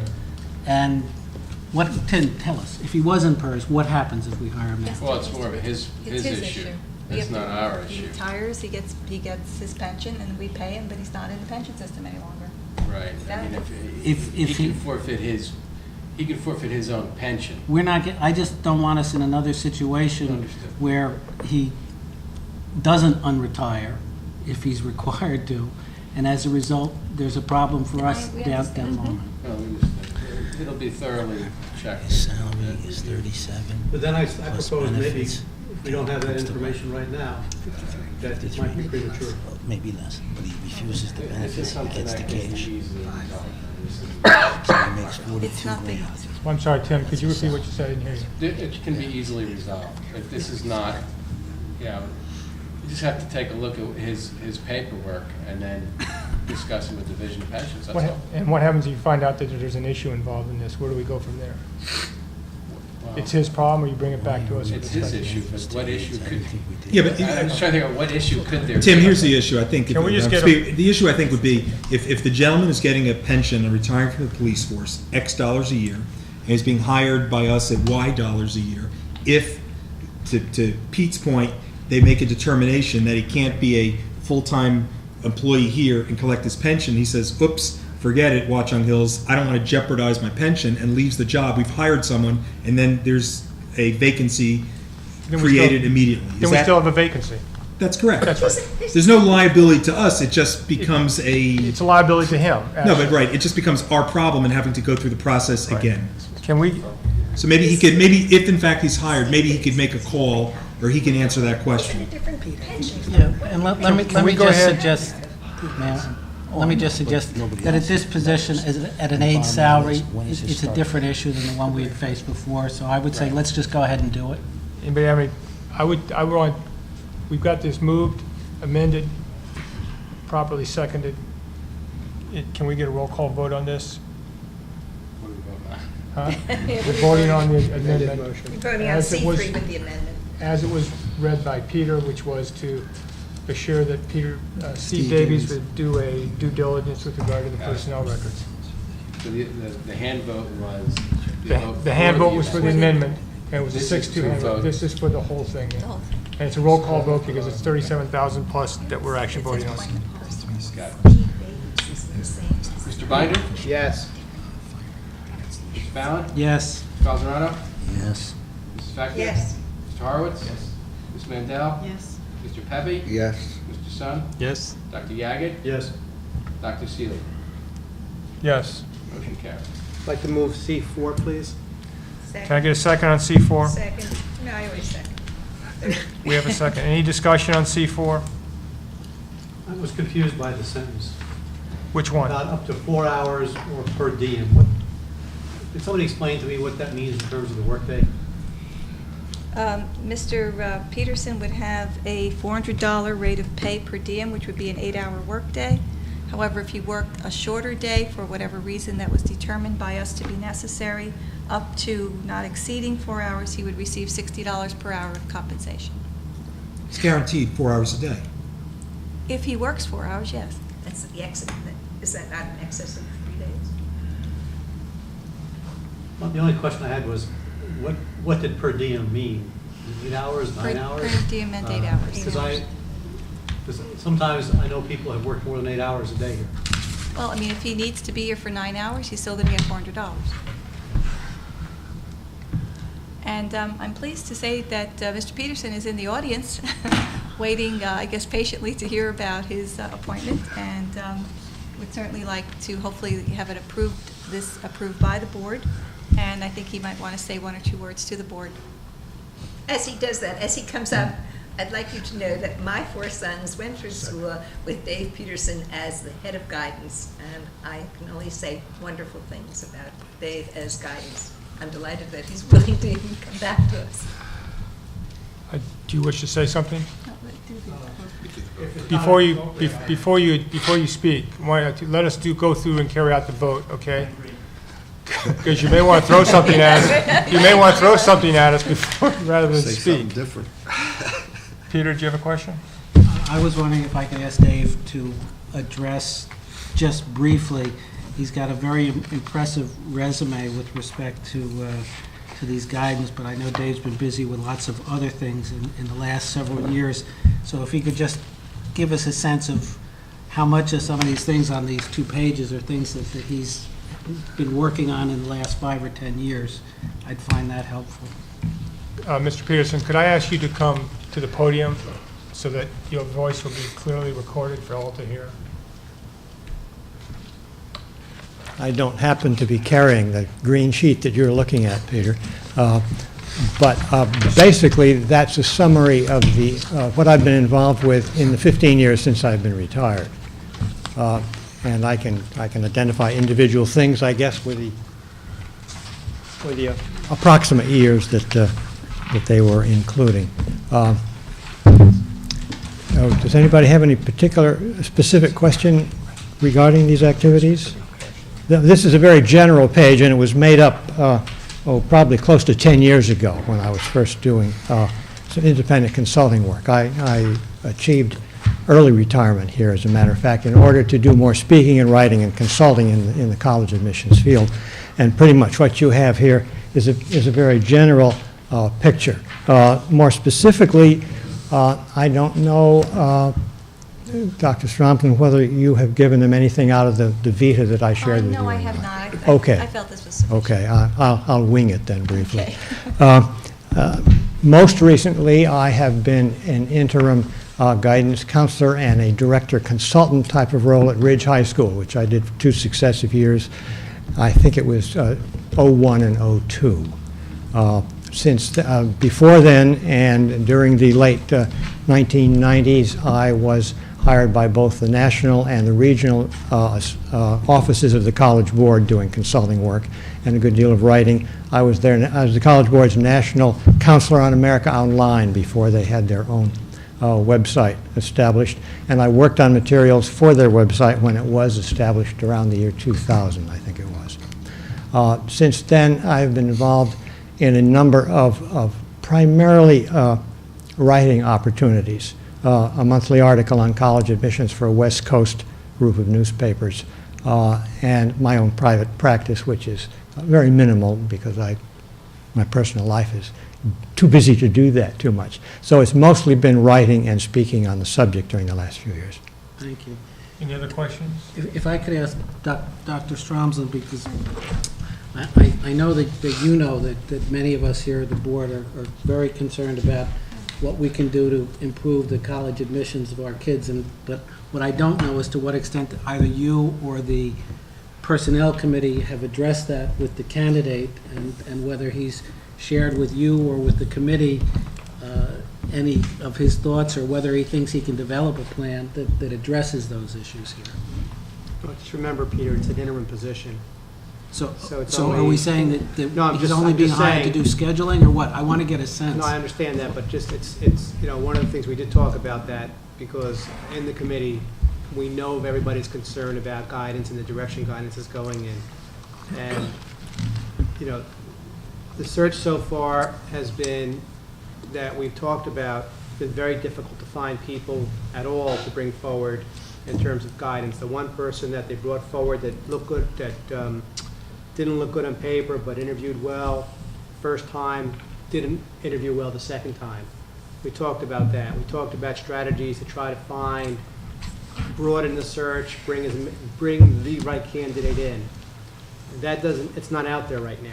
So in the interim, you need somebody, the choice is you have nobody in guidance when Linda leaves, or you have somebody who you at least can fulfill the requirements that need to be done. We've talked about these things. Whether or not this is going to be the person who's going to take that direction and bring it to the program or not, I'm not sure. It's a question if you want to talk about it, but we didn't look at it in that context as a direction that guidance is going to be taken. You're going to need somebody in here in July, hopefully, who's going to start with their ideas, with formulating that direction that we can go into. But this was not the context of the conversation and the position that's on the paper right in front of you. Okay, then I guess what I would like to know is, what is the committee, could sketch out basically the job expectation of the interim director of guidance for us, that you want us to hire? Yeah, basically, the interim director of guidance, we're very fortunate that... And I apologize for Not a bit. talking about you in the third person. We're very fortunate that Mr. Peterson has a good working knowledge of guidance services at Watchung Hills. He's also been involved independently in many activities with the College Board, as he's mentioned, as well as various programs that he's conducted to help assist counselors with developing their skill set for helping students with the essay writing, with various things that they do as part of the application process, the common application and other areas. It would certainly be our desire to be sure that, and we had a conversation, we had a meeting actually this past week to go over what the responsibilities would be in terms of working with the counselors, helping the counselors to help their counselees along with the admissions process. Of course, a good number of a good amount of that is already completed. But then as questions arise, Mr. Peterson in his private practice has done a lot of college placement counseling, so he would be assisting the counselors in that regard as well. Of course, the usual types of things that come up with students, with schedules, with conflicts, with any issues, with transcripts, that would be the type of thing on a day-to-day basis that he would be carrying forward, and really would be very necessary for us to have. Thank you. Fran? Any other questions? Yeah. David, I'll ask you this directly. The Personnel Committee, Jerry's committee is, searching to find a permanent position. You've retired, done a lot of things. You've agreed to help us as an interim. Has anyone asked you? I mean, because, you know, if in fact, you know, Jerry, if I heard you correctly, it's tough out there finding, you know, we want to hire a great person, not just to fill a position. You know, if in fact, you know, Jerry's committee, you know, we're now in June, and Jerry said, you know, the well's pretty dry out there. Has anyone spoken to you about the idea of, you know, interim positions at this high school tend to, you know, defy the word interim. They not that we're asking you to unretire permanent, but is there, you know, would it, you know, in terms of if we don't have the right person by the end of the year, and we have to go into next school year, has anyone asked you or thought about it? And if not, think about it now. You know, if we needed you to continue, you know, into next year. I think it would be an active part of my expectation and my role to do everything I can to help you find an adequate person in the course of the next few months, along with Mr. Fallon's two-sided expectation, staff development and simply holding the fort, of which I would give you a one-word answer, both, which really means we're talking about three roles. Looking for a qualified, a really well-qualified new person. I'm limited in that, but I certainly can be part of that process. And holding the fort from now as long as it's necessary during the spring, and giving some, as if and as needed, and this is an awkward thing to talk about with a guidance director presently still on the staff, looking at your materials and your procedures and your programs for selective college admission as a curriculum in the guidance area, which I have done a lot of work in and am interested in, and would like to continue to do that here if there seems to be a need in the course of the next few weeks when the actual change of leadership occurs. I guess what I'm saying, Dave, I mean, are you amenable if we need you to hold the fort beyond June 30th, you know, to September 30th, October 30th? I'm not going to keep going on and on, you know, with that, but I mean, if there's a need, you know, because we haven't found that right person and we keep searching, I just, you know. I'm not sure that it makes a difference in terms of whether we'd hire on an interim basis, but, you know, one of the conversations we did have was, you know, in terms of Mr. Peterson being able to help either through knowledge of what's going on out there with candidates or other roles to try to procure the right person for the job. But, you know, it's probably too, if he says yes, he's willing to consider, or no, he's not willing to consider, would it make a difference in terms of us being able to, you know, use him on an interim basis? No, the difference is if Dave says June 30th, you know, we bought a house in South Carolina, I'm moving there, then your search takes on a different sense of urgency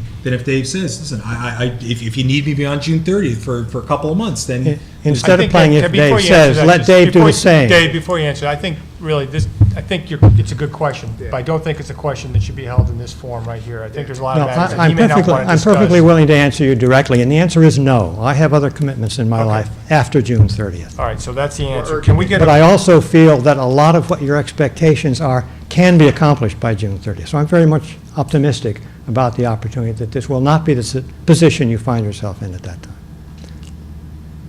So with that, can we get a roll call vote on C4? Mr. Binder? Yes. Mr. Fallon? Yes. Mr. Falzarano?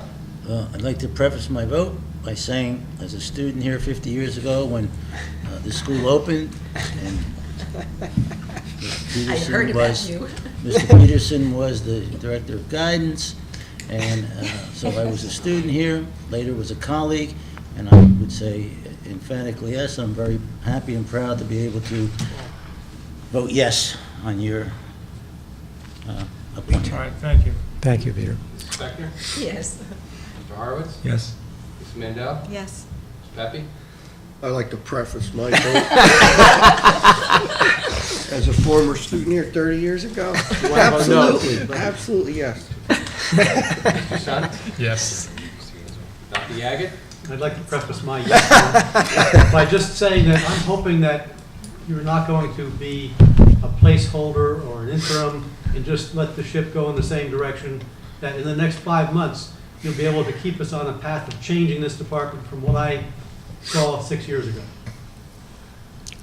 well-spoken, and Can we get- I've heard your, I haven't voted. And Dr. Seeley. Yes.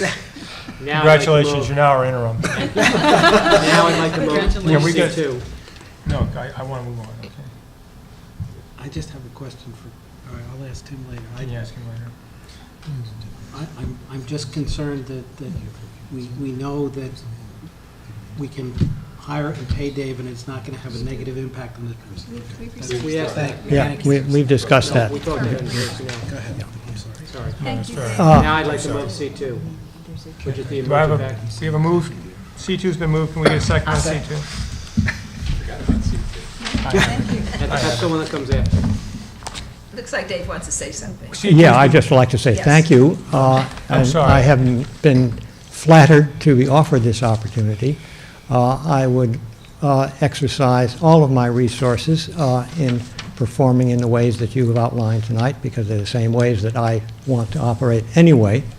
And I enjoy the opportunity simply to be helpful and useful to a school that I have many affectionate feelings about, because I've followed you very closely for these 50 years. And that I want to know, I want you all to know that I would like to be welcoming any contact in any form from any members of the Watchung Hills faculty during my months serving you. So please be in touch if there's any way in which I can be responsive and my department can be responsive to anybody here. Thank you very much. Thank you. Thank you. Hey, good luck. Have a good evening. And a Happy New Year. Back to the salt. Motion and a second to carry. I have a motion and a second on C2. Any discussion? Roll call. No, let's just do a roll call. Roll call vote on it. Mr. Binder? Yes. Fallon? Yes. Mr. Balzarano? Yep. Mrs. Spector? Yes, whatever. Harwood? Yes, whatever. Yes. Yes. Pepe? Aye. Mr. Sun? Yes. Dr. Yaget? Yes. Dr. Seeley? Yes. Okay, before we get started on the Ds, what time do you have to leave at 10? 10. Okay. If we're going to run long on the Ds, then what I'm going to do is split those into two sections, and we'll go into an executive session for a brief period of time so that Peter can update us on the negotiations. And seeing as we don't have a public here, I don't think this is going to have an adverse effect on those who are not here. And then we can go back in the public section and finish the Ds, okay? But Well, then why even start the Ds? because I'm not sure it's going to take that long. I'd like to kind of... Let's try to do them all. Okay. Yeah, I'm going to try to do them all. But if I find out that one of them is going to drag us on for the next half an hour, I'm going to call it, we'll call a halt to that and go into executive session. So are any of the ones, the D1 through D6, ones that people would like to vote on separately? Just D3. Okay. You want us to pull that? Yes. Okay, D3 is pulled. Can I get a motion then on D1, D2, D4, D5, D6? So moved. Can I get a second? Either way. Pardon? I said I'll do either way. Okay, we But got I them. thought I heard it over here. We got them moved and seconded for D1, D2, D4, D5, D6. Any questions? Can I go roll call vote? Mr. Binder? Yes. Fallon? Yes. Mr. Balzarano? Yep. Mr. Spector? Yes. Mr. Harwood? Yes. Mrs. Mendel? Yes. Pepe? Aye. Mr. Sun? Yes. Dr. Yaget? Yes. Dr. Seeley? Yes. Motion carries. Can we get a motion on D3? So moved. Take a second. Question? Dr. Stromblin, can you tell us whether this software that we're hiring differs from what we're currently using? Is it different than what we're currently using? Yeah. Yes. Enormously. The reason for my... I don't want to put the individual on the spot, but the person who could probably address it best is Brian. I don't want to put anybody on the spot, but Well, let me We've just had- briefly address my concerns. Okay. Then you can explain. My Finish your question. my Let's cons- start, can I just, let me just frame Sure, this thing yeah. for you. We have been looking for a while to see what we could find out there that would be an improvement from our SASE program. SASE is a very powerful but very complex program to work with. It is not that end-user friendly as many other programs are. And of course, as the years have gone by, the technology and the software development has improved and improved. Many of our peer schools districts have moved into using the Genesis services in the last 3-4 years. And we recently had a presentation by the Genesis people, and we were very, very favorably impressed with the user-friendliness of the program in terms of scheduling, student database services, and also having the ability to have a single source for being able to contact our entire student body, parents, teachers, at any time with any information that we may wish to share, not just things of an emergency nature like we have now with this Notify Quick, but things that we would want to be able to share on an ongoing basis. In working with the Genesis, we basically felt that this would be, while it's never easy to make a complete transition from one program to another, especially when there's lots of student data to be turned over. That's why we are going to keep the SASE system in place till June 30th and run the Genesis system beginning as soon as this is approved, so that we can begin to start transitioning the data from one to the other and to have a smoother transition as possible in terms of scheduling and other things that will be taking place. In essence as well, as you can see that the purchase price will be spread out over 3 years, so that basically we're getting a 3-year loan, interest-free, to be able to spread the cost payments out over the span of 3 years, which would also include the service fee. Each year we pay with SASE somewhere like $5,600 a year. So we basically, in this purchase price of the $50,000, we would be encompassing the service fees as well, so there would be not an additional service fee. The maintenance, they call it, the maintenance and service agreement. Brian, did I hit on everything that was more or less what you were impressed with, and what Dr. Charney and others? It's more of a New Jersey-based program. They're all about New Jersey, the state reports and everything, especially the new state report that just came out for special education. They already updated their program to have that report. SASE, there's no fields for that report right now. There's no fields, you can't add them in, and that's with a lot of reports with SASE right now. Parent Connect too, parents getting to check on grades, attendance from home. There's more functions to it too. Off the top of my head, Okay, thanks, Brian. Are we paying for that quick alert system? Yes, Notify Quick. And what does that cost us? That costs us $4,000. Yeah, so that'll come off. Yeah, that'll come once off. the system goes into place. That's right. Bernie? I think it sounds like it's a good new system to go to. My only concern is will it do a better job of scheduling than SASE? Because you have roughly at least $15 million is devoted to our teacher expense. Now, what % better or worse than we're now doing is 150 grand. So without some guarantee from them that they can meet or beat, I think we could be going down the wrong path here for scheduling. And so my comment would be, run them side by side, same data, let's see how well it does scheduling. Well, it doesn't matter, you bought it. No, well, my point is that it should be a subject to performance that exceeds SASE. Laura, you had a question? Yeah, Go ahead. I did. Well, just to address Bernie's question, in the two districts that I was before here, North Plainfield and Montgomery, they both switched, well, North Plainfield switched from another one to Genesis. Montgomery switched from SASE to Genesis. And whereas I don't get involved in scheduling and that type of thing, the technology people do, and I know that they were very, very impressed and have been very pleased with the result of that, of the scheduling. And that's just based on what the technology folks have told me over there. So, in terms of a reference check, I've had direct experience with the My districts. comment really is, can we just do a bake-off and see how well it does?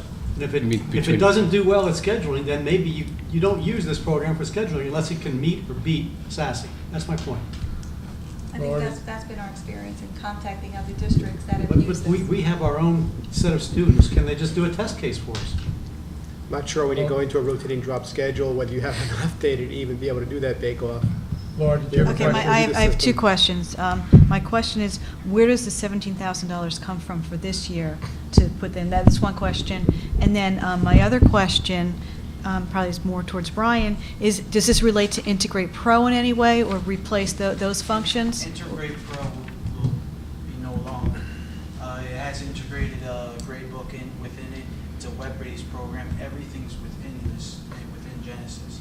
So now we don't have to run Integrate Pro and Sassy on Citrix, and the teachers at first they're not gonna like to learn the new program, but after they get the hang of it, it's gonna be a lot. Now, is that something that could be available at any minute? Like, you know, the students' grades would be updated, and at any point in time, you know, like, let's say there was a code that each student had, that you... Yep. Okay. The parents can log, will be able to log in and check their kids' grades, attendance. So they would be available They can't 24/7, hide. basically? As long as the server's up and running, yep. What? We don't have that ability. To answer the first question, the $17,000, I did go to, is it Dr. Charney? I did go to Dr. Charney and Brian, asked them, you're going to have to give me $17,000 someplace else in your budget, which they graciously did. They had an equipment account. They're going to defer some of those costs to another year, and they're going, in place, they gave you the $17,000 to purchase the Genesis for this school year. Rob? Tim, two quick questions. The thing with I mean, we're purchasing the software, but as you know, with every software purchase, certainly, you know, every year, every 6 months, there are upgrades.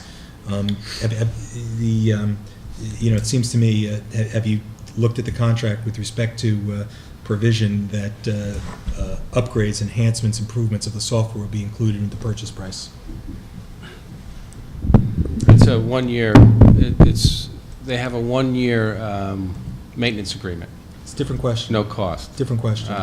In terms of upgrades. Oracle, you know, SAP, all these companies, they sell you a product, and then they say, we're upgrading it, or Microsoft sells you something, we're upgrading it.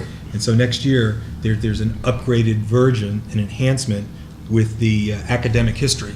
So I think before you purchase, you should ask Genesis, and I assume it's a big company, it's got good history and, you know, a good following, so I assume you've done the due diligence there, that the upgrades and enhancements should be included for a certain period of time, and also there should be an agreement that, you know, I don't know what the off-the-shelf lifespan of these products is, whether 5 years, if you get 5 years out of this, that's great, and then something else comes down the road. There should be something included that the support for the software, you know, the company guarantees for, if it's a 5-year life, that they will guarantee, you know, in writing, that they will support this software that we're purchasing. Because you don't want to be in a position, 2 years from now, they come out with Genesis #2, and, you know, we're forced with a position to have to, you know, plunk down another $50,000. I mean, that's the big trick of software manufacturers. Once you buy it, they make it enhancements, they don't support it, and you said there's a maintenance agreement for 1 year? Yeah, it's an annual maintenance, 1 year covered, and then after that, there'll probably be a charge to that. Well, maybe you can go back. You want to look at that maintenance agreement. Well, see if it it's maintenance. Many times they include the software upgrade feature. Well, that's what I'm saying, and maybe, I don't know what the lifespan is, maybe, you know, if it's reasonable, say, for 3 years, we want upgrades, enhancements included in the price. I mean, before you sign on the dotted line, it's, you know, speak now, it's like getting married, forever hold your peace. Make sure Because once you own it, you know, the enhancements and the upgrades cost a lot of money. So you can review the contract and make sure. Yeah, I'll make sure that's in there. Any other, Peter, you had a question? Yeah, the reason I started all this is I've heard a lot about how this is going to help the administration do certain things. My concern, I've been fortunate to sit on the Ed Council for the last 2 years. Sat in a lot of meetings with Dr. DeGancy and with Terry McConnell and with teachers who've made tremendous strides in the last 2 years in discipline in the school, because we've finally gotten SASE to the system where it's very responsive, and reports of misconduct get sent through the computer automatically. They're no longer hand-carried around the building. And we've got a situation where our teaching staff, I think, is really quite comfortable with what we're doing now. And so what I really want to hear is, you know, these changes, Brian alluded to it just briefly, have they been discussed with people who look at this from Terry's viewpoint and from the teacher's viewpoint in terms of what it's going to change for them and what it's going to take for them to learn a new system and you know, set sail from what we've done thus far? They were all part of the review process when we examined the software to be able to make this transition, and they felt very comfortable. And that they being? Terry McConnell. It's web-based. All of the people on the administrative team, people from the tech department, Dr. Charney, our MIS coordinator, they all felt that it would be a very easy transition because this particular software is very end-user friendly. It's a lot simpler to navigate than SASE ever was. Even for the UNVs and the ROMs and all of that. That actually took us longer to implement because it was more cumbersome. Thank you. Is there a certain time frame in that which this has to be implemented or approved by? We would like to get it implemented as soon as possible so we can run sort of that dual shift for the balance of the school year and to be sure that we have a smooth transition of the data moving from one system to the next. Yeah, in terms of transition, I had, the folks from Montgomery, I asked them to reach out to Brian, which they did, and they had a conversation on best way to transition from SASE to Genesis, because since they had done it. And this is the best time frame to do that, get it in place, particularly with the difficulties we're going to have with the change in the schedule for next year anyway. It's something that we really wanted to move on. Okay. Any other discussions on? Eric, I'm You sorry. sort of answered the question I want to ask already. So in terms of the transition, not just to the user, but also to the system people to migrate the data into the new system, it could be very smooth. Yes, we're trying to, by doing it now, having that transition period between January and June, that's what we're trying to eliminate any bumps in the road. And I assume you have a plan to in-service the teachers Yes. or make sure they're... We don't really see this front end, do the teachers really see this front end very much? They will see, they'll be the end user, so they will. That's what I be- asked. That was the question I asked you. With that, can we get a roll call vote on B3? Mr. Binder? Yes. Mr. Fallon? Yes. Mr. Falzarano? Yep. Mrs. Spector? Yes. Mr. Horowitz? Yes. Mrs. Mandel? Yes. Mr. Pepe? Aye. Mr. Sun? Yes. Dr. Yaget? Yes. Dr. Seeley? Yes. Motion carries. Okay. Do we have any other business? Bernie, I knew you'd wanted to talk about the college. No, I think Mike just made my comment, and I think Fran and Tom heard it, so Okay. I think that's fine. Is there any other business at this point in time? Can we hold on that? I want to get through the thing with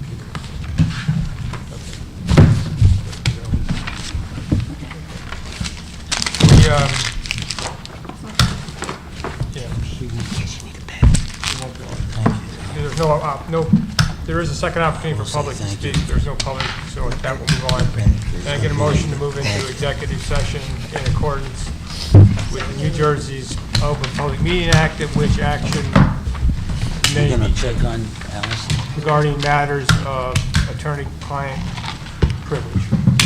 So moved. Okay, we're moved into executive session.